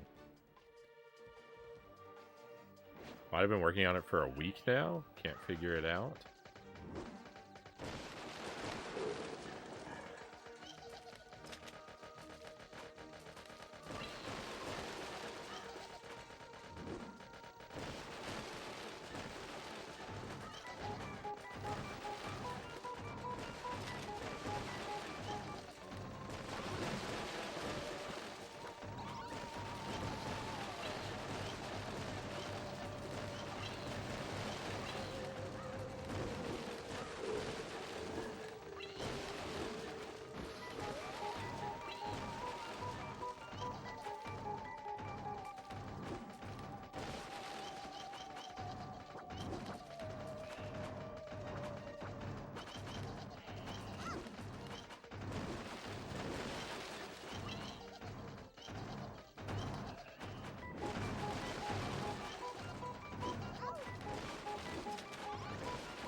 I think I just spotted something in the last puzzle that people just kept overlooking somehow.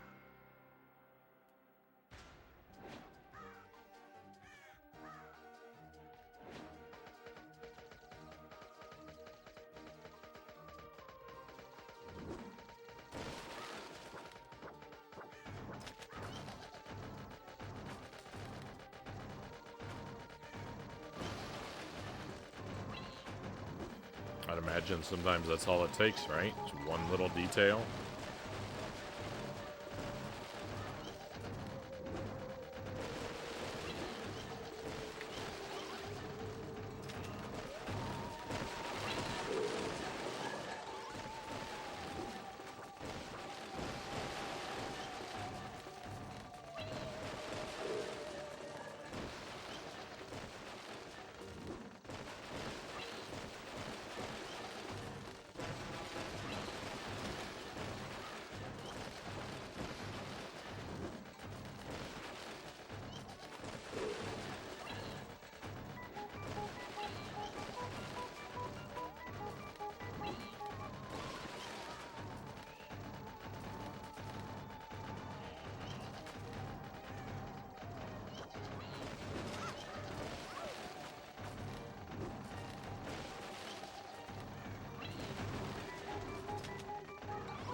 pretty fun. Last one still won't reveal who he is or anything.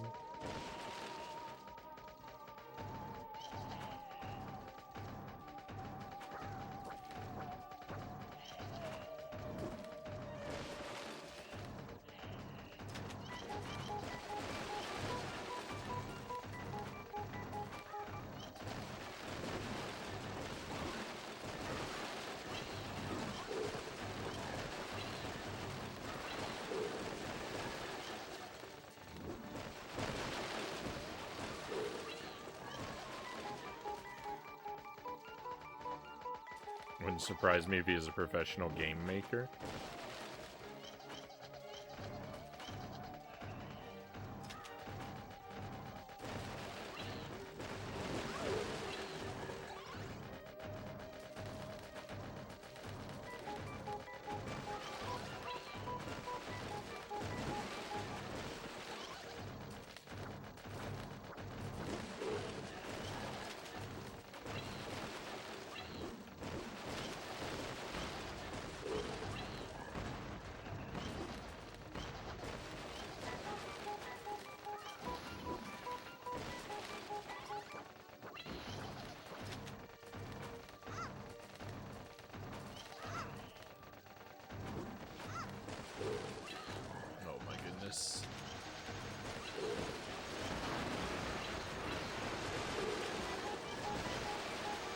I'm so badly damaged.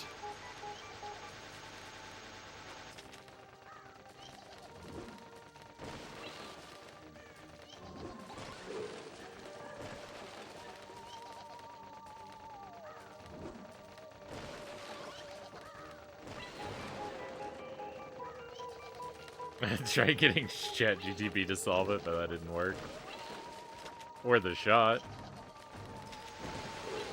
You know, even if it didn't give you the solution, you know, it might give you a, you know, an idea to springboard off of or something.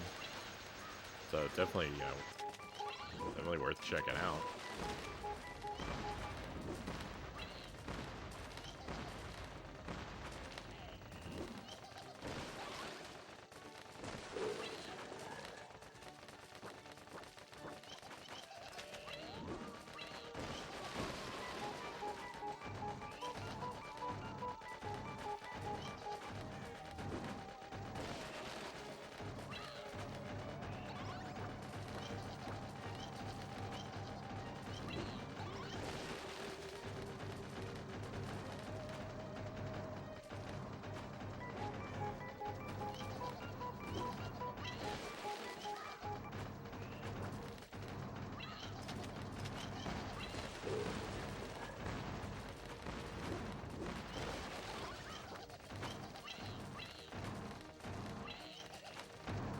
Glad I got that hourglass. No.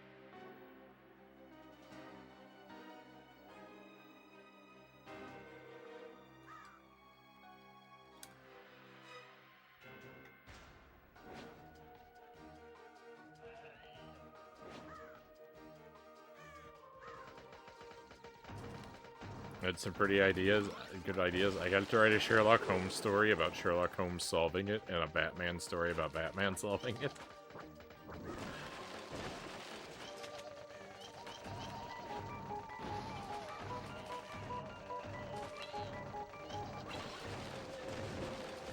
That's great. I wouldn't have thought to, I don't think I would have thought to go that route.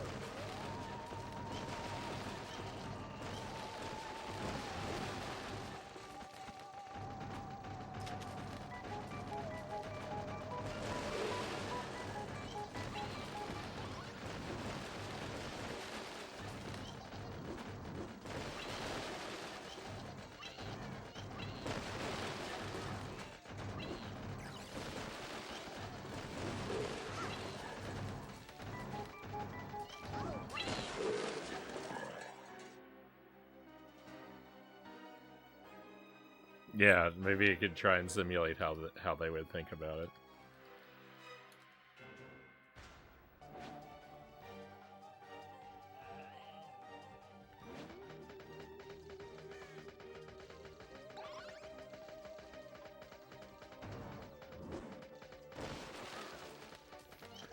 Maybe you needed to specify which, like, incarnation of Batman, right? So, like, compare how, like, Christopher Nolan's Batman would try to solve it versus, like, Adam West's Batman.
Messed up my windows on my desktop here.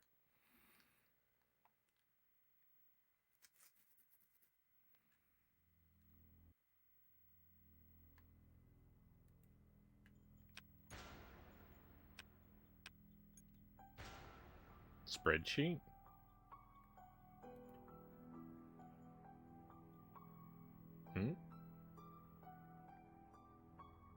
Oh, spread shot. Too bad that spread shot didn't last longer.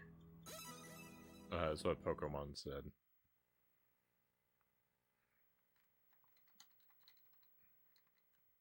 In the, my power-up, I think, is what we're talking about. Yeah.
No.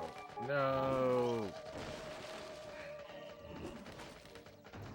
I was trying to avoid getting hit by a playing card, and then I got hung up on the scenery and hit by a zombie. And this is one bad situation leads to another. Now, what's the objective of this level? To defeat 1,200 enemies without dying or running out of time.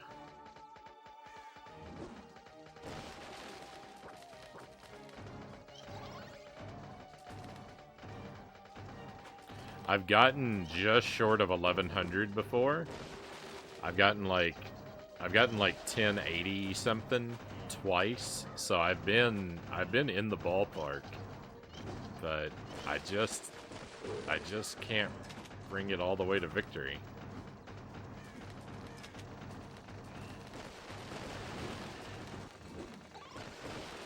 Because I have to do it without running out of time or health. And inevitably, one or the other gets me. The time is really tough because it's got you on a really short clock. So, like, my number one priority is to run around the map looking for additional time clocks. And that just causes me to run into all kinds of obstacles because I have to, like, play with my peripheral vision while I'm scanning the entire stage for clocks. With my main focus.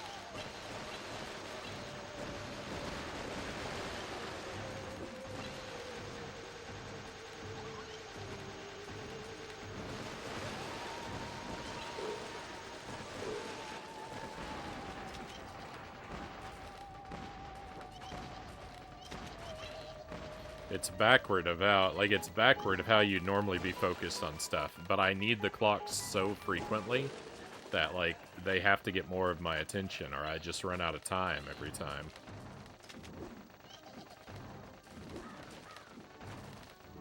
Out of time every time.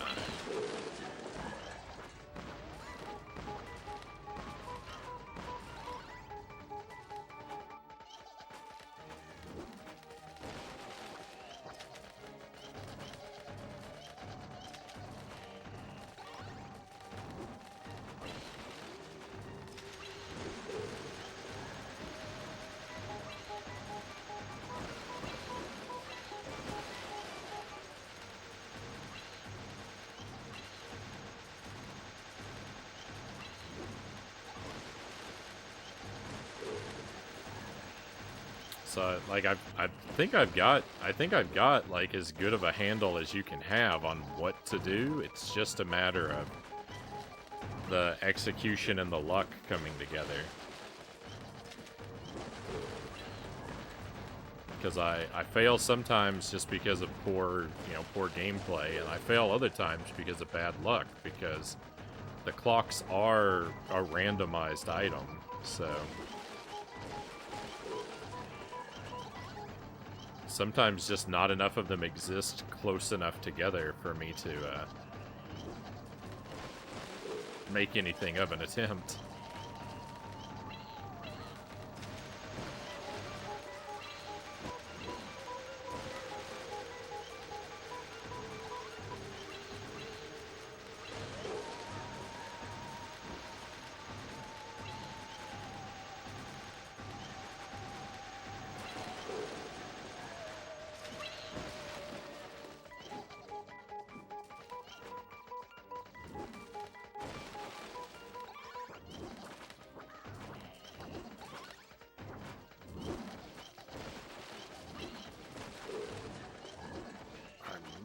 Hurting here, running from clock to clock on such a short timer.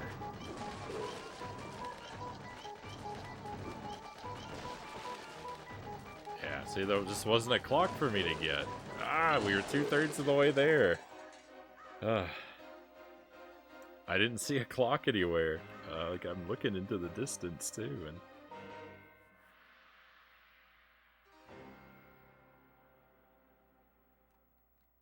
you know what really grinds my gears? Pokemon says, Discord. It's a place where gamers meet and make friends, and the name Discord suggests the exact opposite.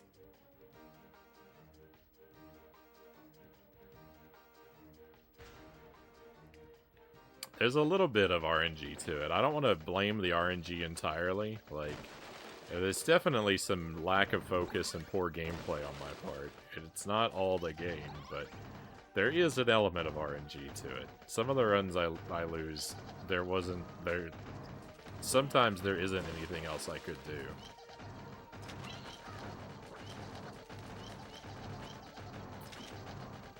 Or, like, not even necessarily that it was unbeatable from the start. Like, the level is a lot of times perfectly beatable, but without knowing where the clock is, like, I have to make a guess about which direction to explore, and if I guess wrong, then I lose. And it's not that there weren't enough clocks there, but it's that I guessed the wrong direction to search for them. And it could be that sometimes it just doesn't spawn enough clocks.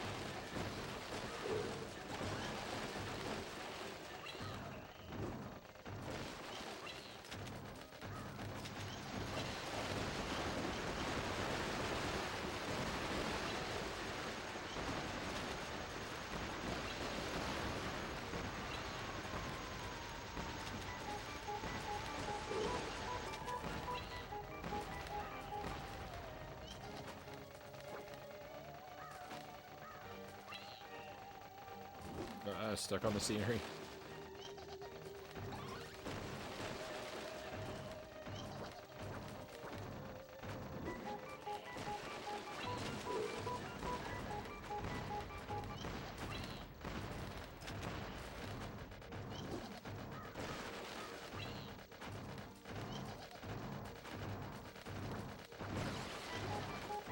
I grabbed it.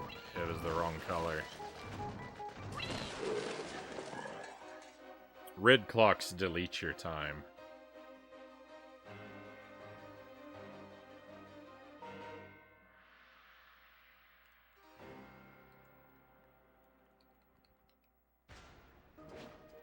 Yeah. The enemy density I think increases as your kill count increases.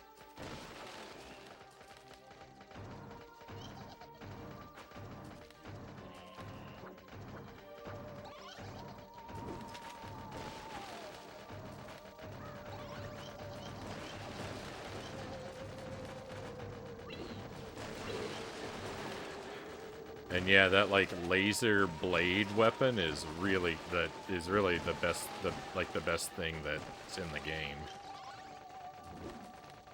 There's not much else that comes close to it.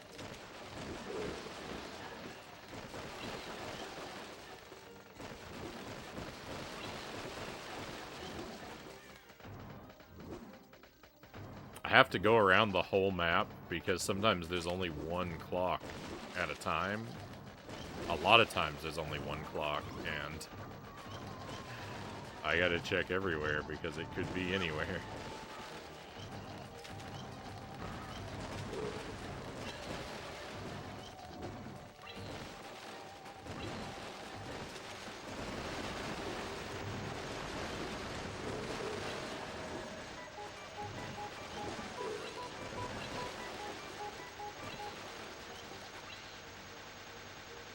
Nice. See, this is what I need more of. 2 clocks next to each other.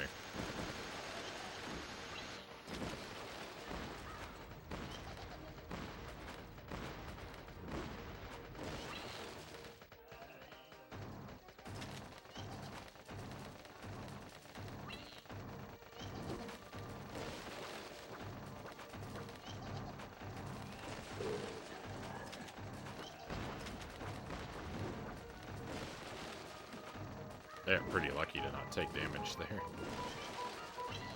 I kind of threaded the needle between a couple things.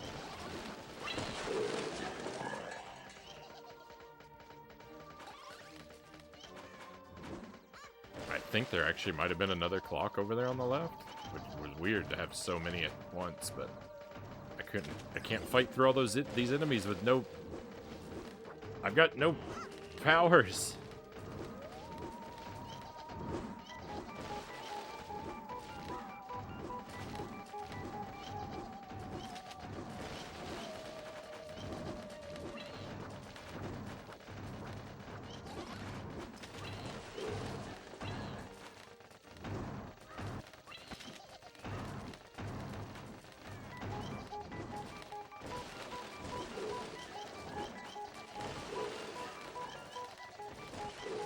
And now I have no time. Oh, it's gross.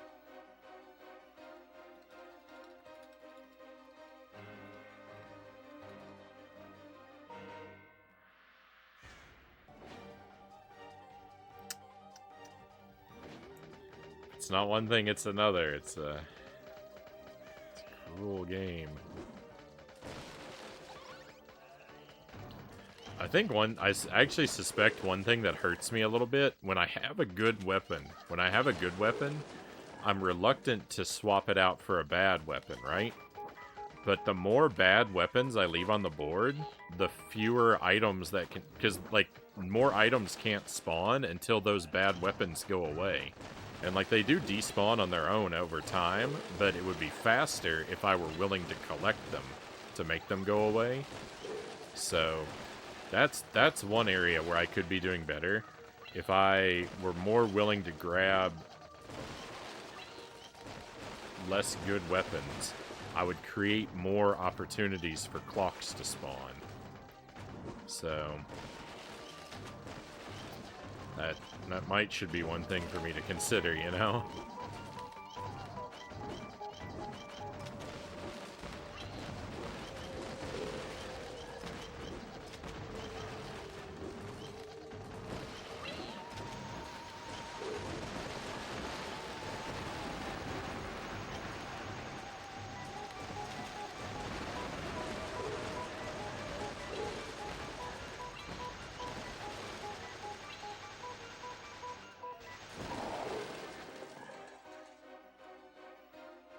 See, I was trying to grab all those items out of that area and stay nearby, hoping that a clock would spawn to replace them, but didn't come in fast enough.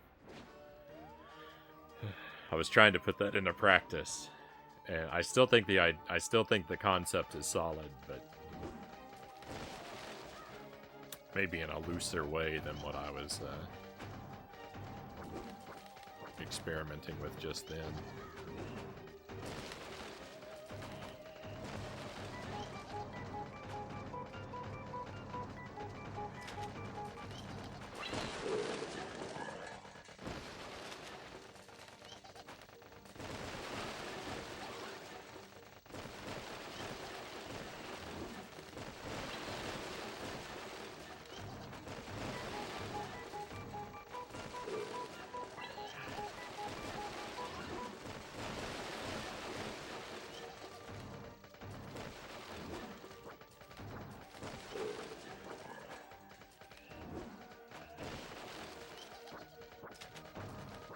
Where are all the clocks this time? I've only seen one?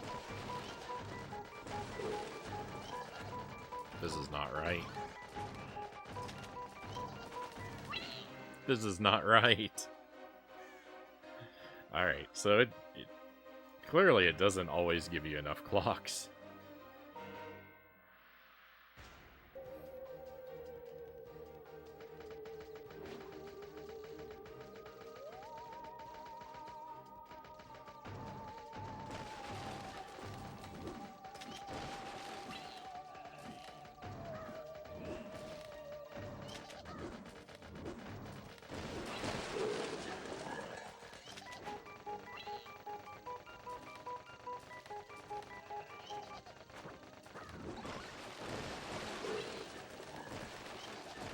No! Oh, I got it, I got it.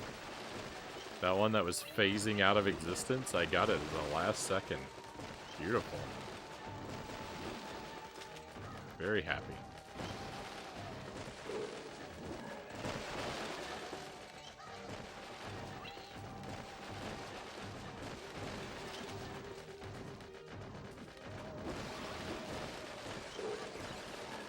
Oh, there was a...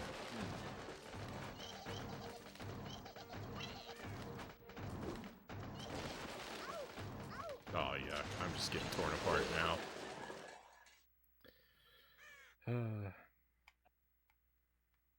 Hey, Itarama. Welcome in, Eddie. Good morning.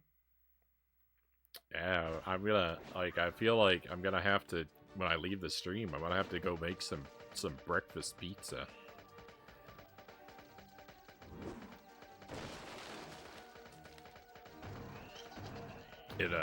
People are telling me it was making them hungry, and I don't think it hadn't felt like it was really getting to me. But you know what? It's creeping up.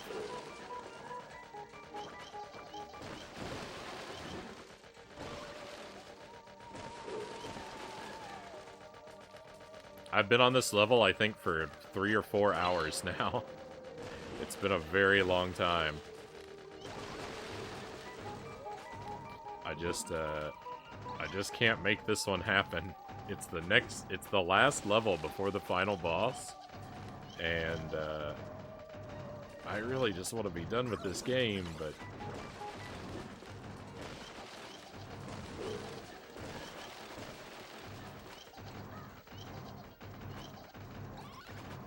I'm becoming more and more doubtful, just thinking it might not be meant to be.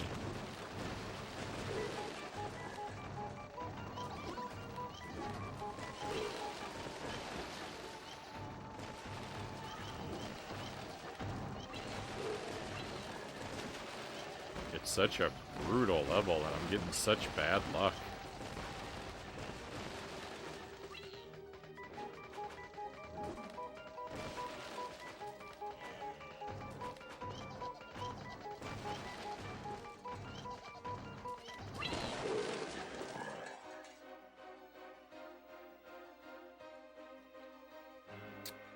The final boss might not be so terrible.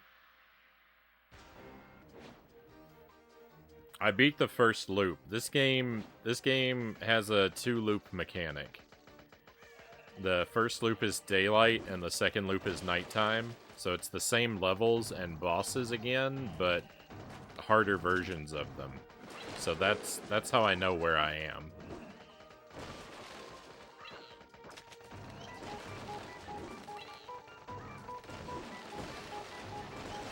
On the first loop, you get a sort of a bad fake ending, and then it opens up the second half of the map, which is a sort of a modification of the first half.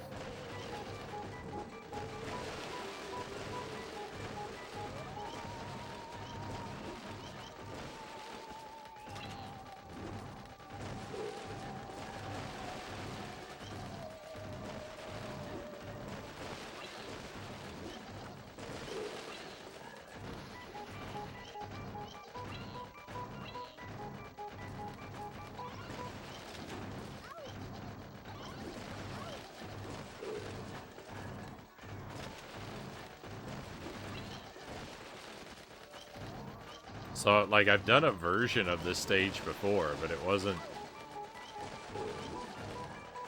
It was rough the first time, but it wasn't anything as hard as it is this time.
I swear I'm playing better, but I'm just getting fewer clocks. I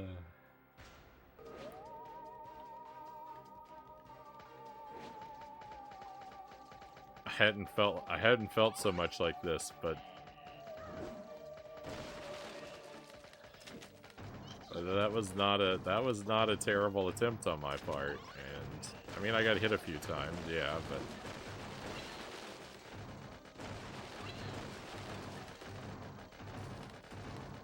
I think I deserve more clocks. I've earned them.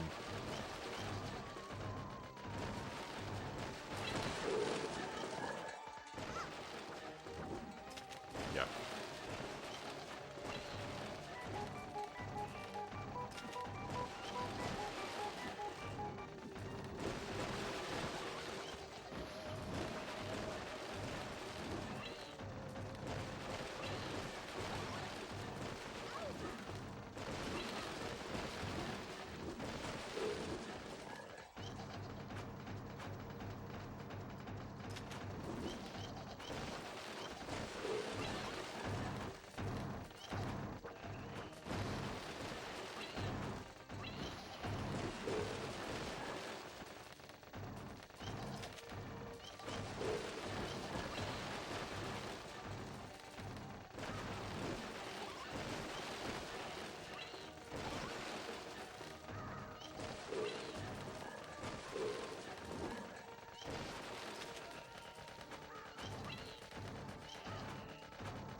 Nothing? Gross. Random location might be fine. Random spawn times makes it too crazy. Yeah, and I thought that it wasn't like that.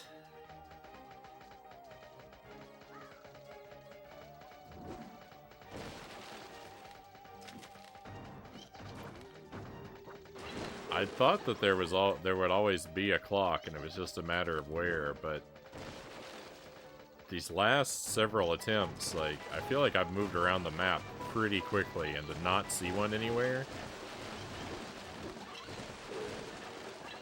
makes me feel much less confident that they even exist.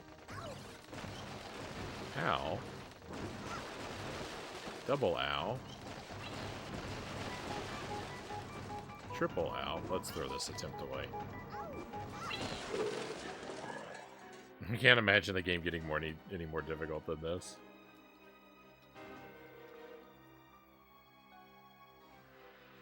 I wanted to finish this game tonight. That's what it really is.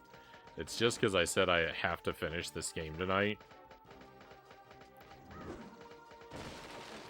I've cursed myself, and now finishing it is just impossible.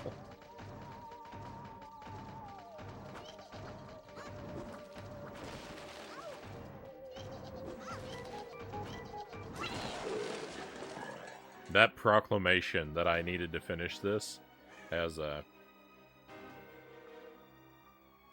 it's altered the code of the game, and now I'm stuck. What's the win condition? Defeat 1,200 enemies before my health or time runs out.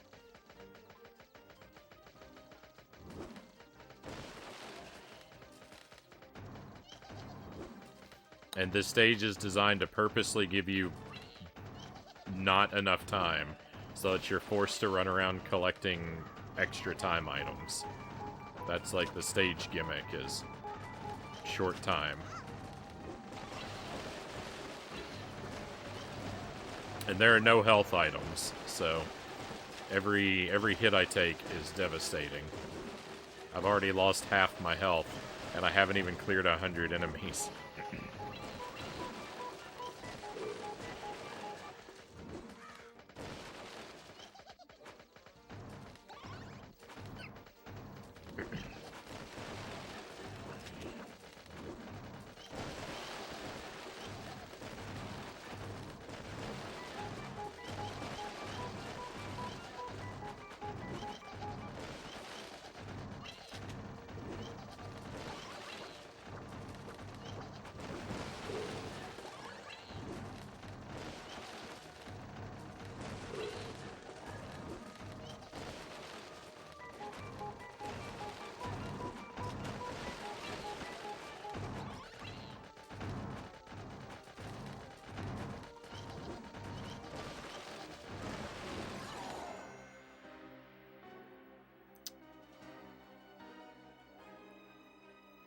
Even if that hit hadn't wiped me out, I was running into a bad clock anyway. Red clocks take away your time.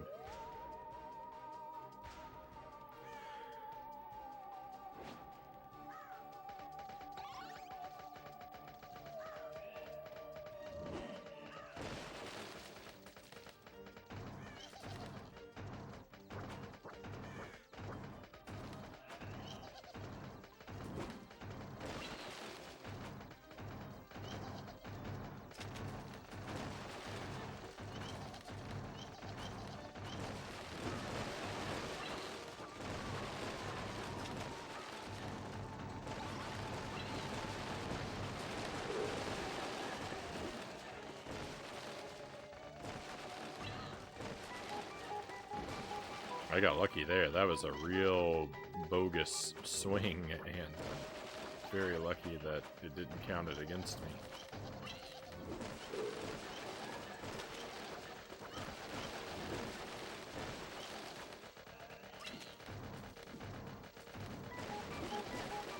With the enemy coming in from off the edge of the stage like that, that's always kind of bogus.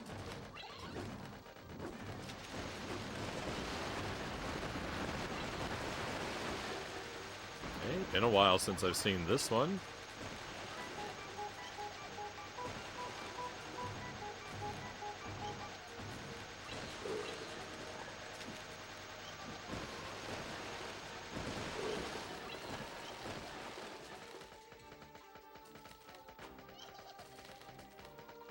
There are no clocks anywhere.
No, I'm stuck.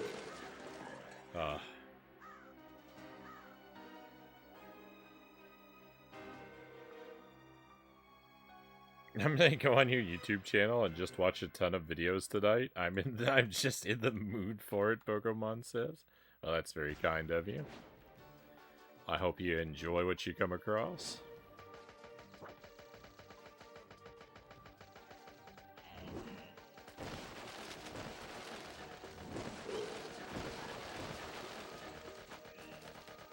Hey Tommy, welcome in. Welcome to the endless grind of vampire crystals. I've been stuck on this stage for very many hours. I'm not even sure how long. It feels like my whole life at this point.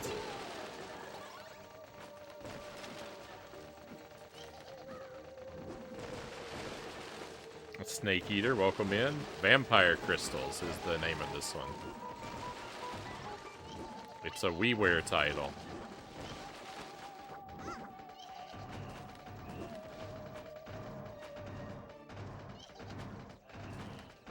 I've been working on it for 4 nights, and I'm really far along, but I'm at a roadblock with this level here.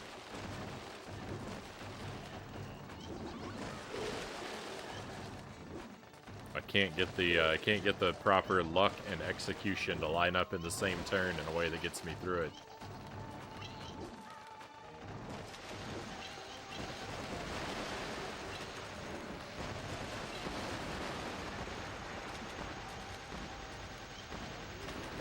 I'm not giving up, but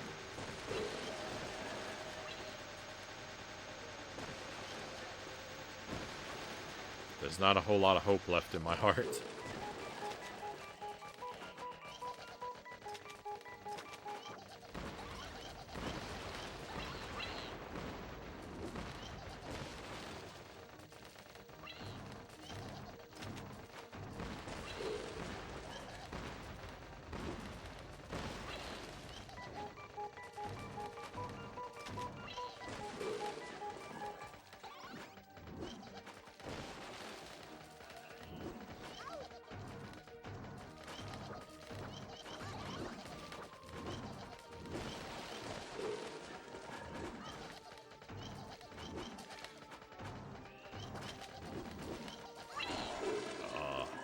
We finally got a lot of time, but I blundered.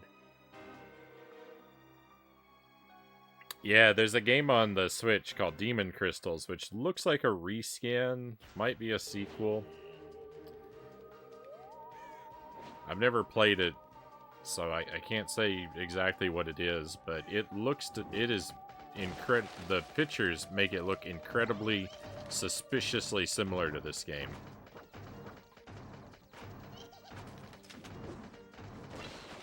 It's not a bad game. I've enjoyed most of the playthrough. There have been a couple levels that have been really brutal. And then this one here is just out of this world agony.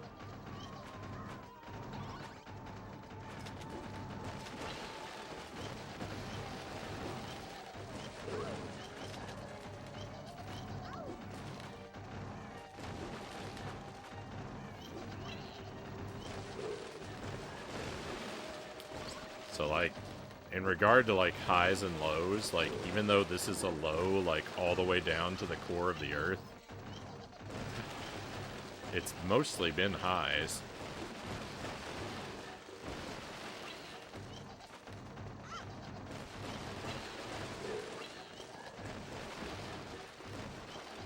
I think yeah, just throw the life away. I think I've, took damage too early.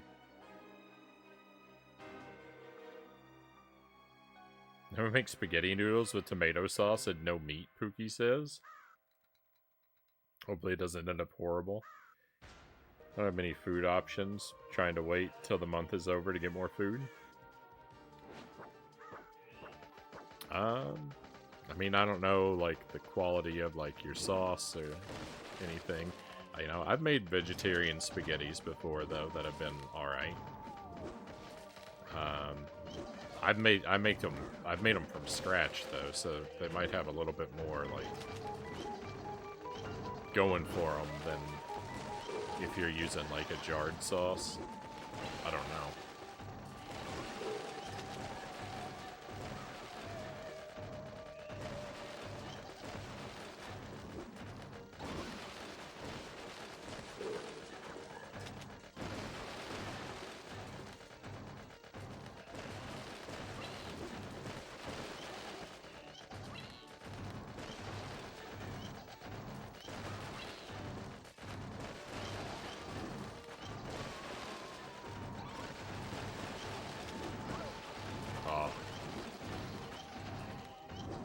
Took away too much of my health. That one hit. I'm trying to let them wipe me out.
The goal, for anyone who's come in or has missed it, the goal is to eliminate 1,200 enemies before the timer or my health runs out.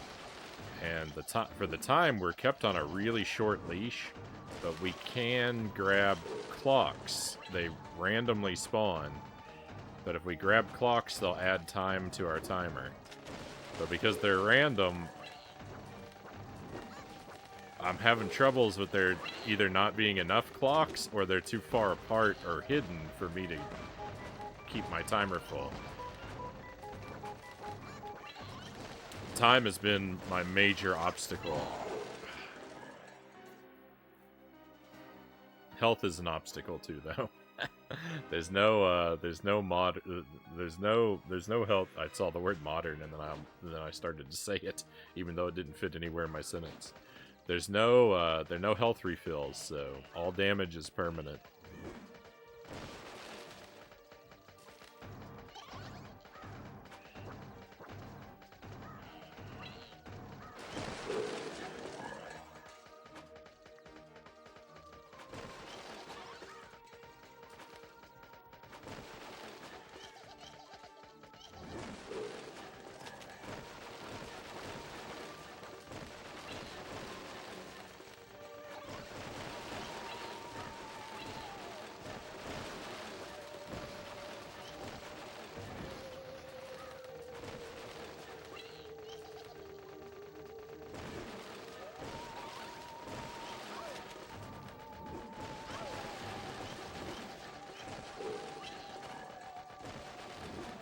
My protective shield had to wear off a second before that card hit me. It couldn't, you know, like a millisecond. It couldn't be after. It had to be before.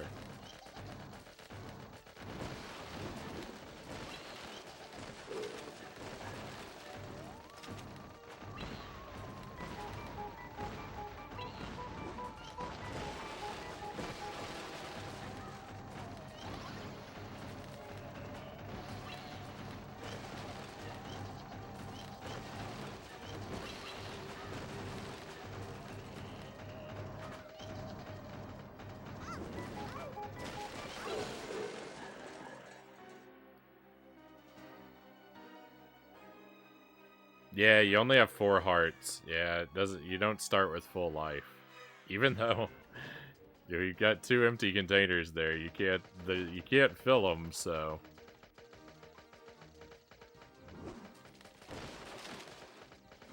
I don't know. They're just on this level. They're just there to make you feel bad.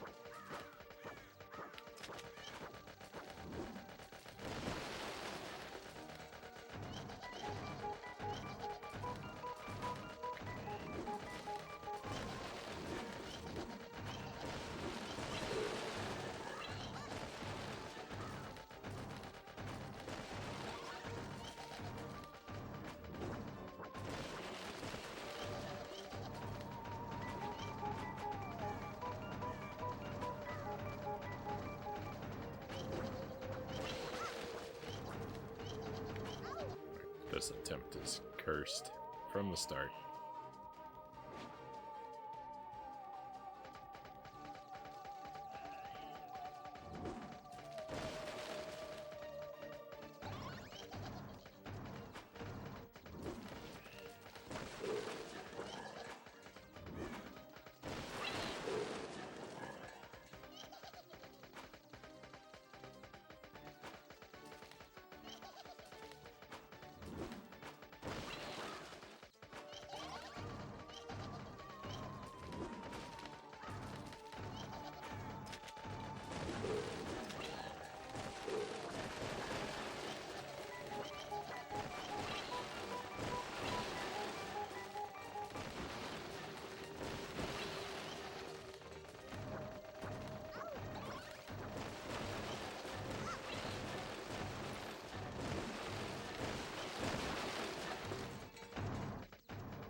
There are just no items over on this right-hand side of the map.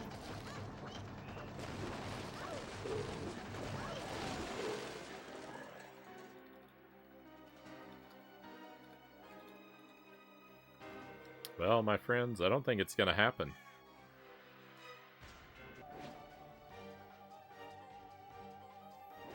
I'm pretty terribly heartbroken. But I've pretty much given up. I've pretty much given up hope.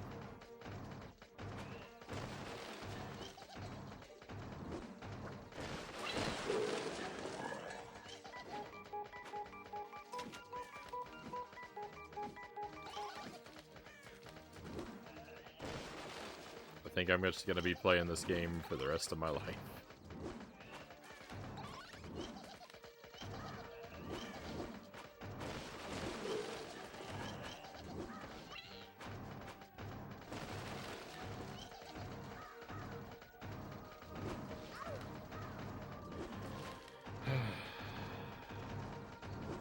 Stuck on the scenery, taking tons of damage.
Oh, that killed me.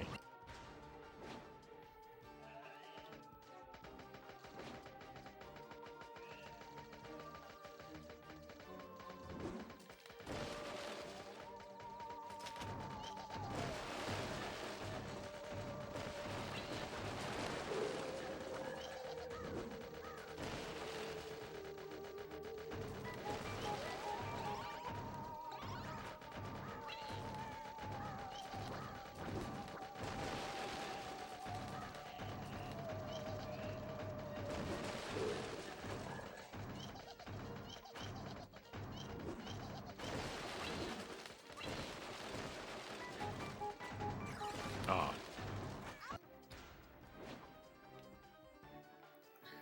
Negative clock.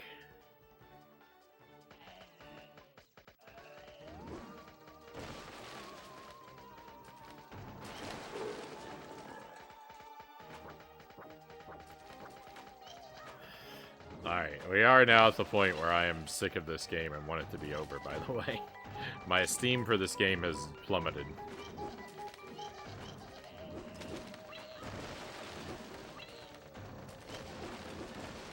I have nothing but negative feelings left now. Don't play this game. It's bad for you.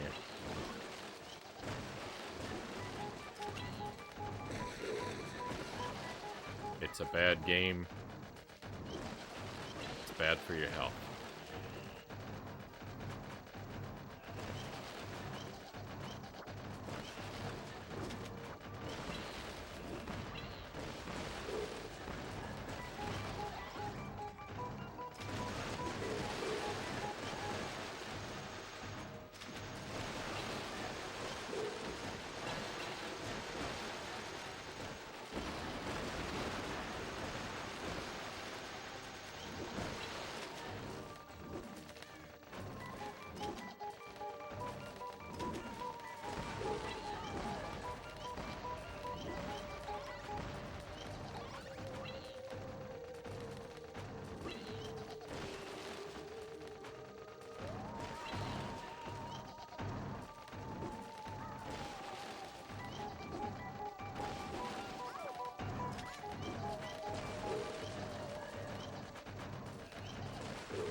It's unmanageable. It's unmanageable. No one can do this.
That beeping noise, the time's out noise just never stops.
Oh, I hate video games.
Oh, I am broken. I'm crushed, broken, sad, defeated.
No, I picked up negative time.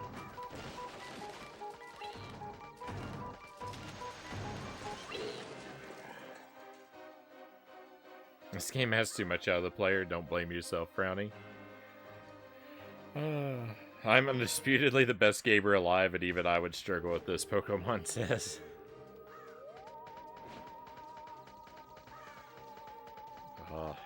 It's just... not good. It shouldn't be like this. I should be able to do this. I've done every other level.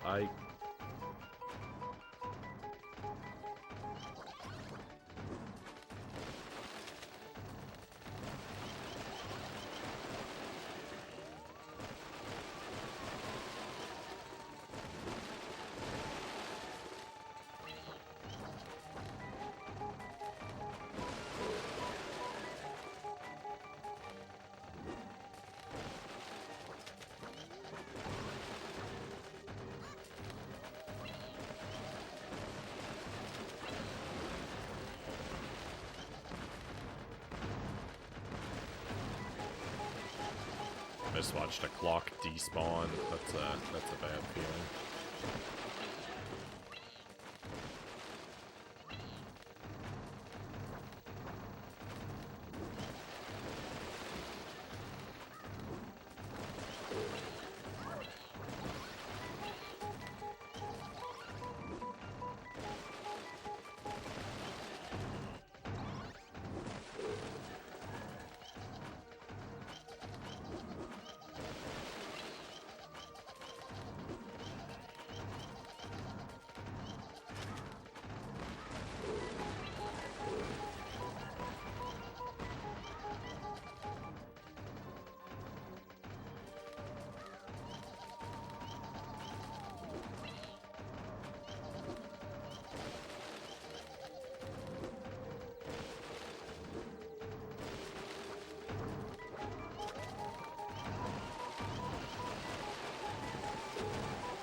A footstep away from a clock. Ugh.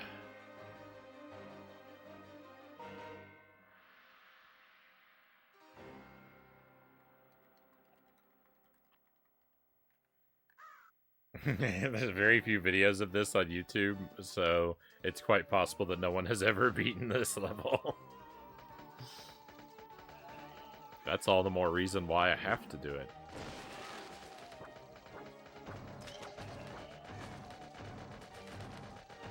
Now all of humanity is counting on me.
No. Ah.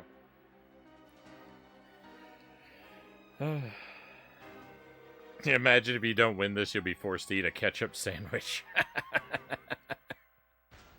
Thank you for the vote of confidence, Pokemons. Oh, I'm feeling bad, my friends. It's so late. I've been going for so long, and I'm just not making any progress. I think I've been doing this for 4 hours.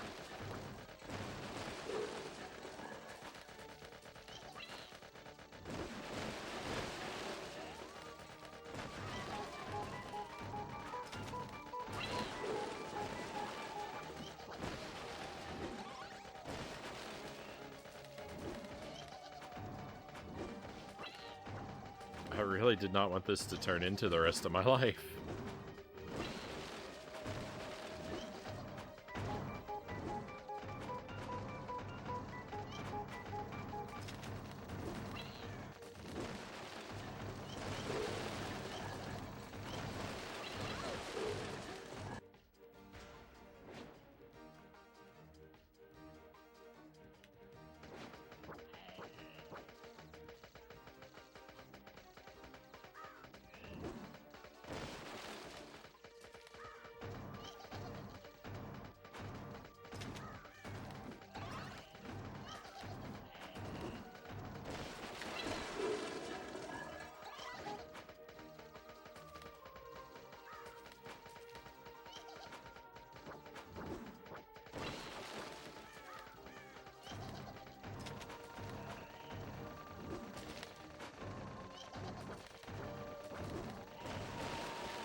There are a couple different invincibility items in the game.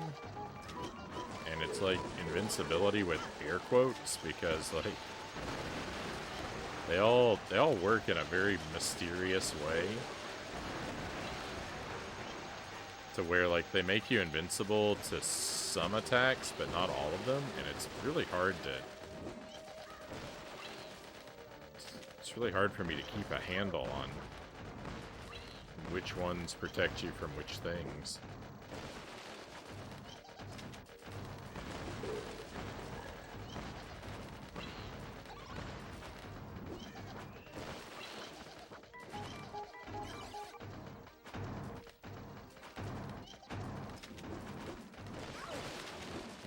I grabbed a poison item.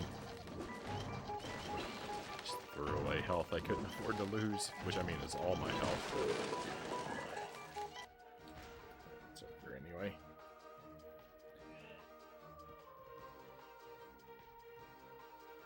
It'd be funny if you call it a day and then when you pick it up again you get it on your first try.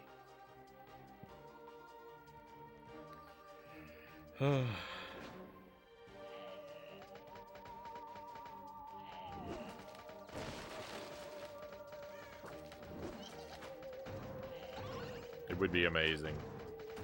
I don't want to call it a day on this because I don't want to play it tomorrow. if I give up on it, if I give up on it tonight, if I give up on it now, I just have to play it the next time I stream. That's the commitment I've made, so I really don't want that to be my future. But I'm not gonna go too much longer. So, you know, it's if you're just hanging on to see the victory, it's okay. You can tune out. It's not going to happen. I'm just spinning my wheels now.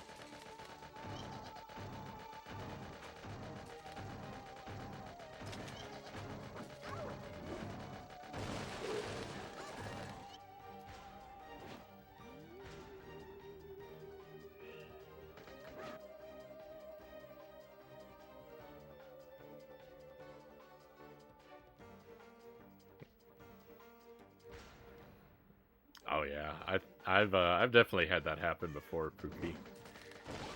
I know exactly. Like I've been exactly where in the situation you're talking about.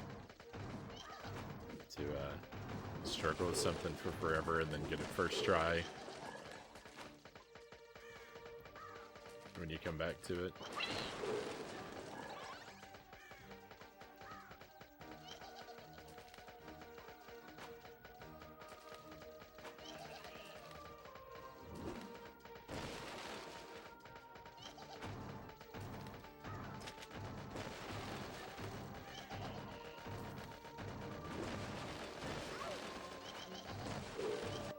I can't think of a great example.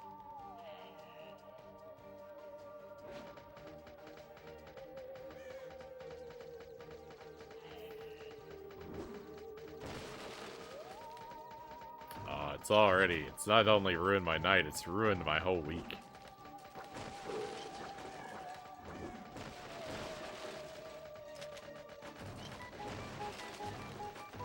It's ruined my month. Halloween is canceled.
So like these axes, I was talking about how the invincibility is only invincibility to certain things.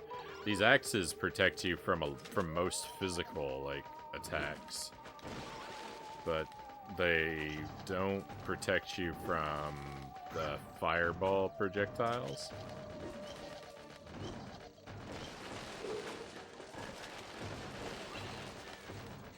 So, like, I've always got to be careful in any areas where these statues are, which, I mean, there's one of them in every area. But...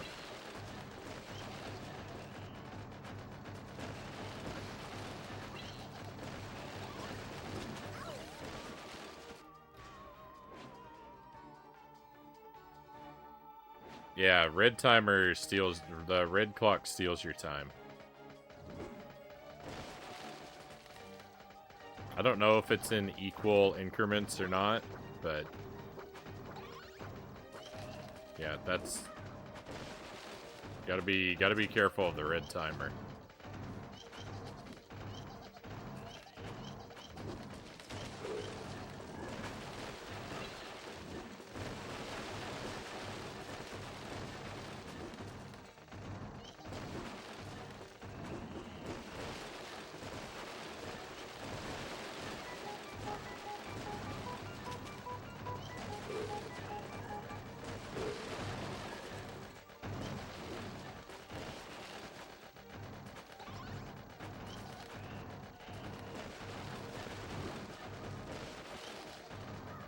So some of the timers are just good timers, and some of the timers blink red. And I thought the way that it worked, I thought that the timers that blinked red were always bad, but they're not. They're only bad when they're red. So the first time I played this level, I didn't know that. So any timer that blinked red, I wouldn't grab it at all. So I was only grabbing half the timers. So imagine, you know, imagine how that was going.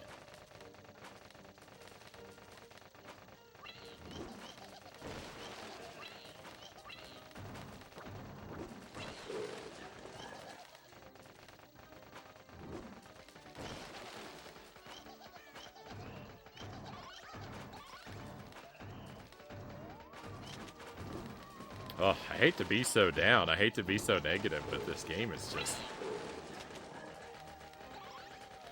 taking it all out of me.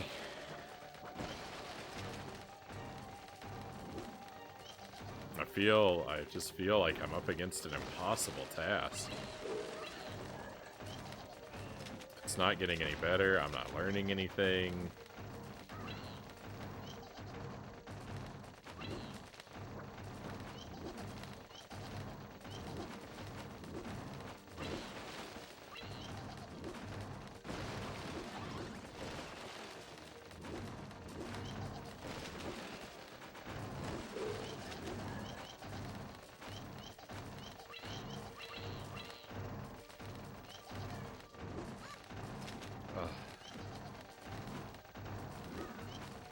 I was doing so well, and that one enemy bumped into me, and it took away all my hearts. Look.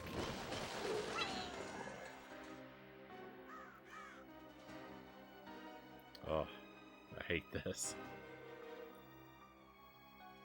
Nah, I don't remember the light world requirement.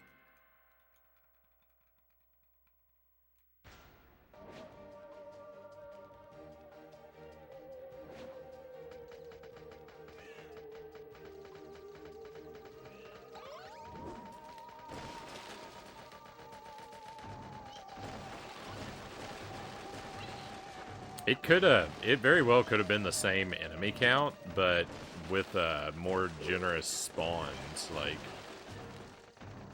there were some pretty high enemy counts in the light world.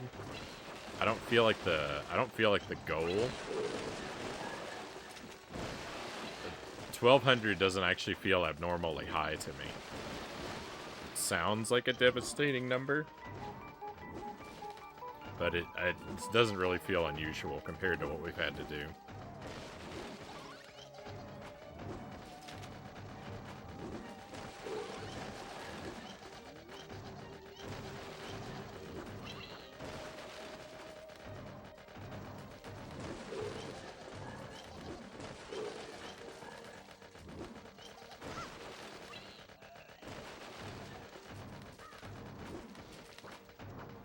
walked right into a hammer. Always feels excellent.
Anytime given...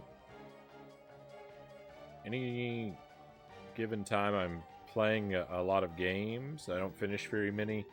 Don't know that I'd stick with this one till the end. I imagine I'd be using a lot of colorful language by the time I get to playing this level over and over.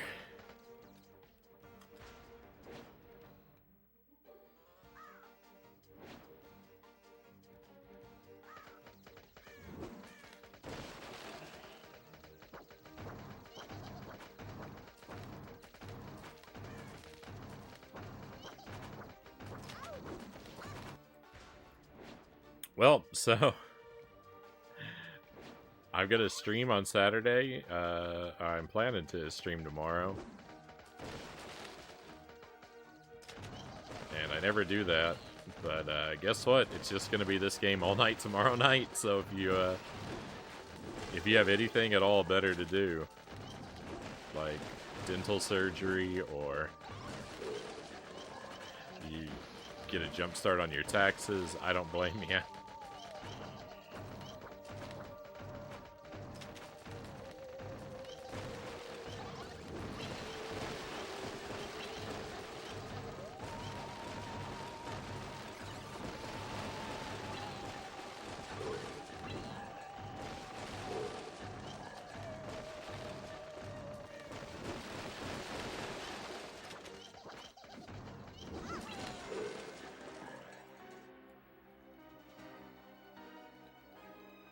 I've been feeling the urge to go through my backlog A to Z and try to finish a game one by one until they're all caught up.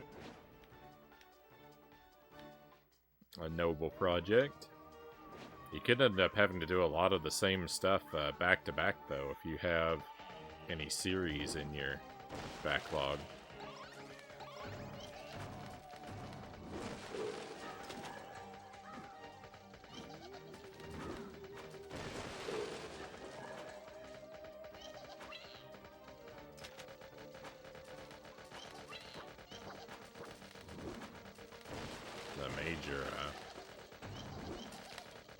Hazard of alphabetical playthroughs, right?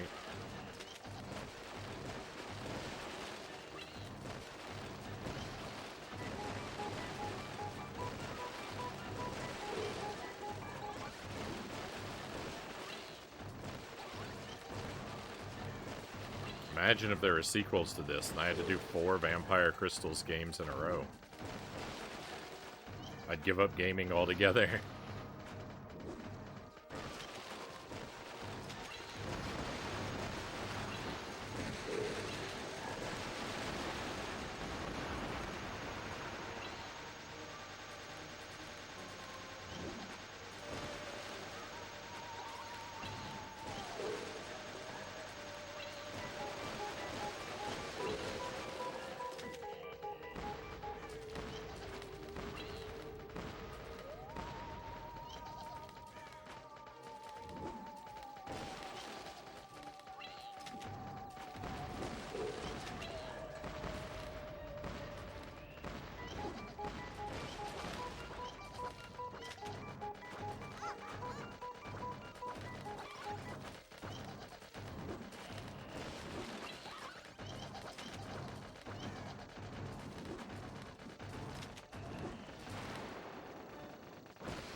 this game is carcinogenic.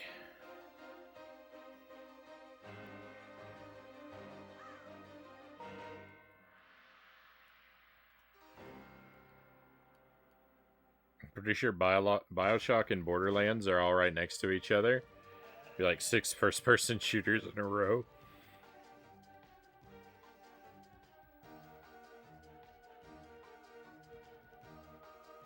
I drink coffee fresh from the heat, and then I burn my tongue and sip my way to the finish line, Pokemon says. See if the coffee's cold enough, Pookie says. I have no idea how the average person drinks coffee the way they get it.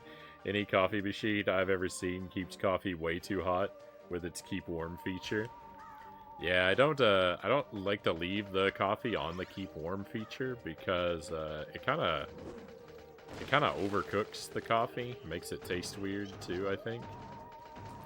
I'm not really super picky about my coffee. Like, I'll kind of drink any coffee, but that's one thing I do try to be a little bit careful about, just so that it comes out a little better. I completely agree with you. It keeps it too hot for, like, hotter than is enjoyable. And then, yeah, also I think it damages the quality.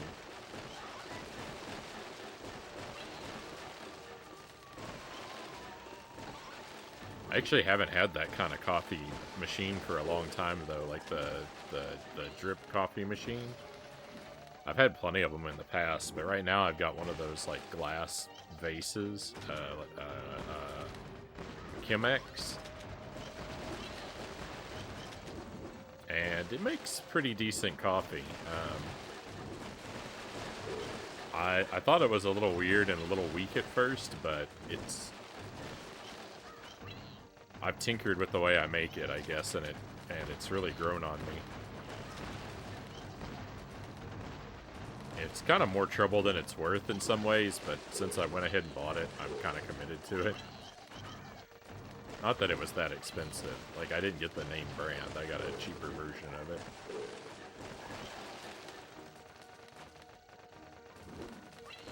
I got it because we wanted to get an electric kettle, and my coffee machine broke around the same time. I think we had got the electric kettle slightly before, but my old coffee machine broke, and I was like, well, I've got this kettle, so I don't want to get a new coffee machine, because the kettle sits out on the counter all the time. If I get a new coffee machine, then I'm just going to have more stuff sitting on the counter, when I could just get a Chemex and just do the pour-over thing and just use the kettle instead. Never thinking, like, I thought that was a great idea. Like, I won't waste counter space. Well, I just leave the Chemex out on the counter all the time anyway, so a coffee machine would have been just fine. It would have taken up the same space. I didn't think it through very well. I can theoretically put the Chemex away more easily than I could a coffee machine, like, in a way, right? But I don't, so it's all a bunch of silliness.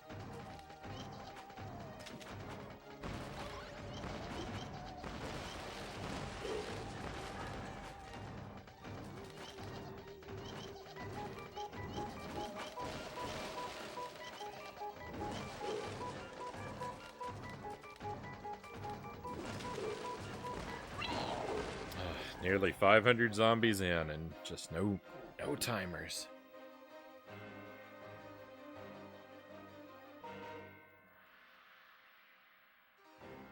One black coffee, please. I've reached the optimal heat at 1,000 degrees. Set it aside for like half an hour as soon as it's done. Heard that reheating coffee can make it taste more bitter. Something about the chemical reaction that happens basically pans out to the longer it's heated, the more some of the bitter tasting chemicals released.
There are no items on the board. It's not just no clocks. Like there's just nothing. There's no weapons. My goodness, finally. That took a long time to find anything to pick up. Oh, awesome. Great. We were doing fine, and then negative clock. I'm so mad. I'm so mad. I died touching a clock.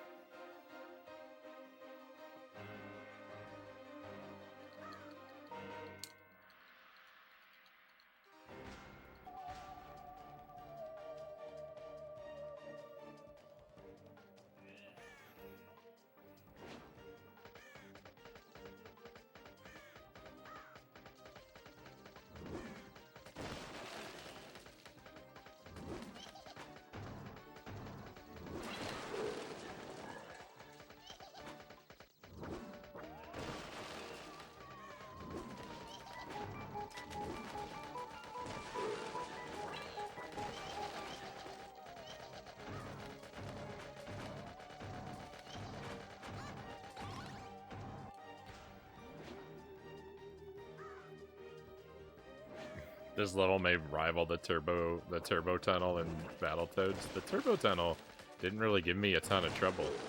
Like I had to restart a couple times from it, but I feel like I learned that pretty fast. A lot of people really struggle with that part, but I mean I definitely struggled with Battletoads, but that part came pretty quickly to me compared to a lot of stuff.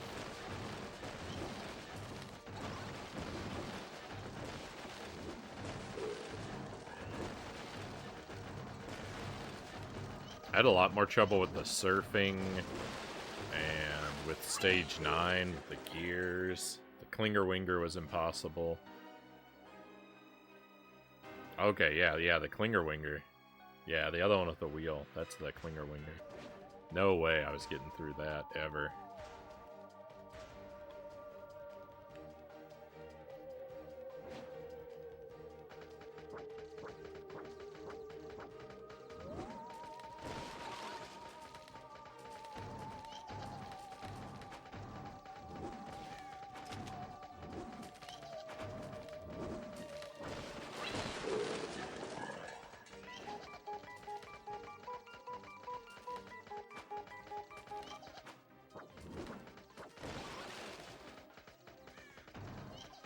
Months and months and months.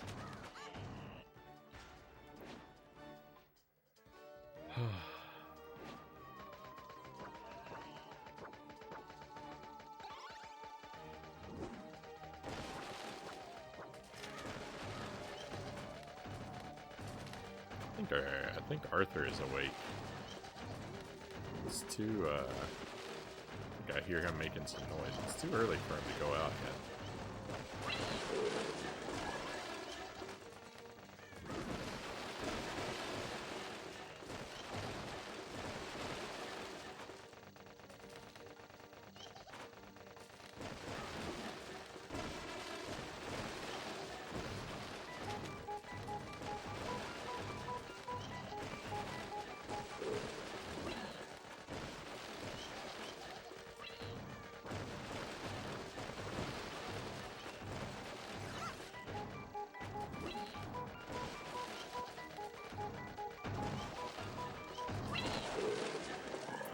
All right, my friends. I think I'm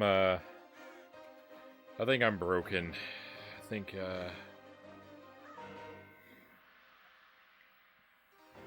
think I'm done.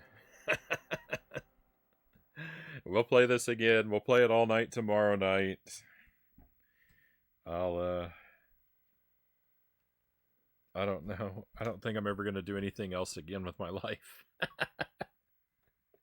I can't get out of this stage.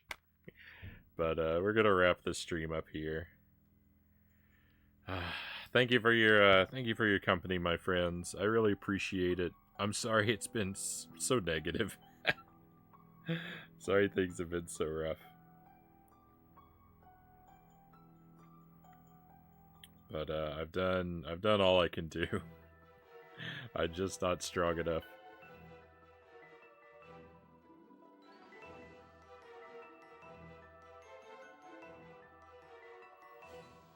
I can't make it through this level. So we're gonna wrap up here.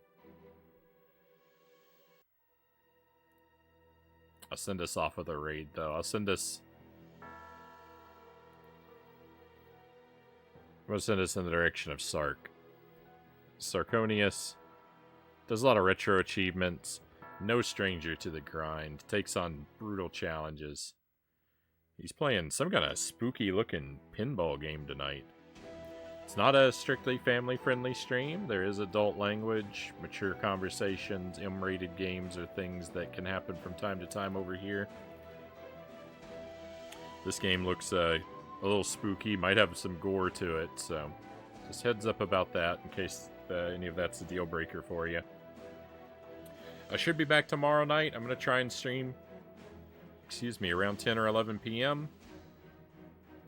Or play this game until I beat it, and if I do, maybe we'll do something else. That's the plan. So hopefully that goes well. One Frownie was emotionally harmed in the making of this film. I absolutely was. Absolute Aaron. I just used the word absolute right as you came in. Good morning, but we're raiding out. You've come right at the end of the stream, I'm afraid to tell you. I appreciate you joining us, but I'm afraid I'm gonna run away on you.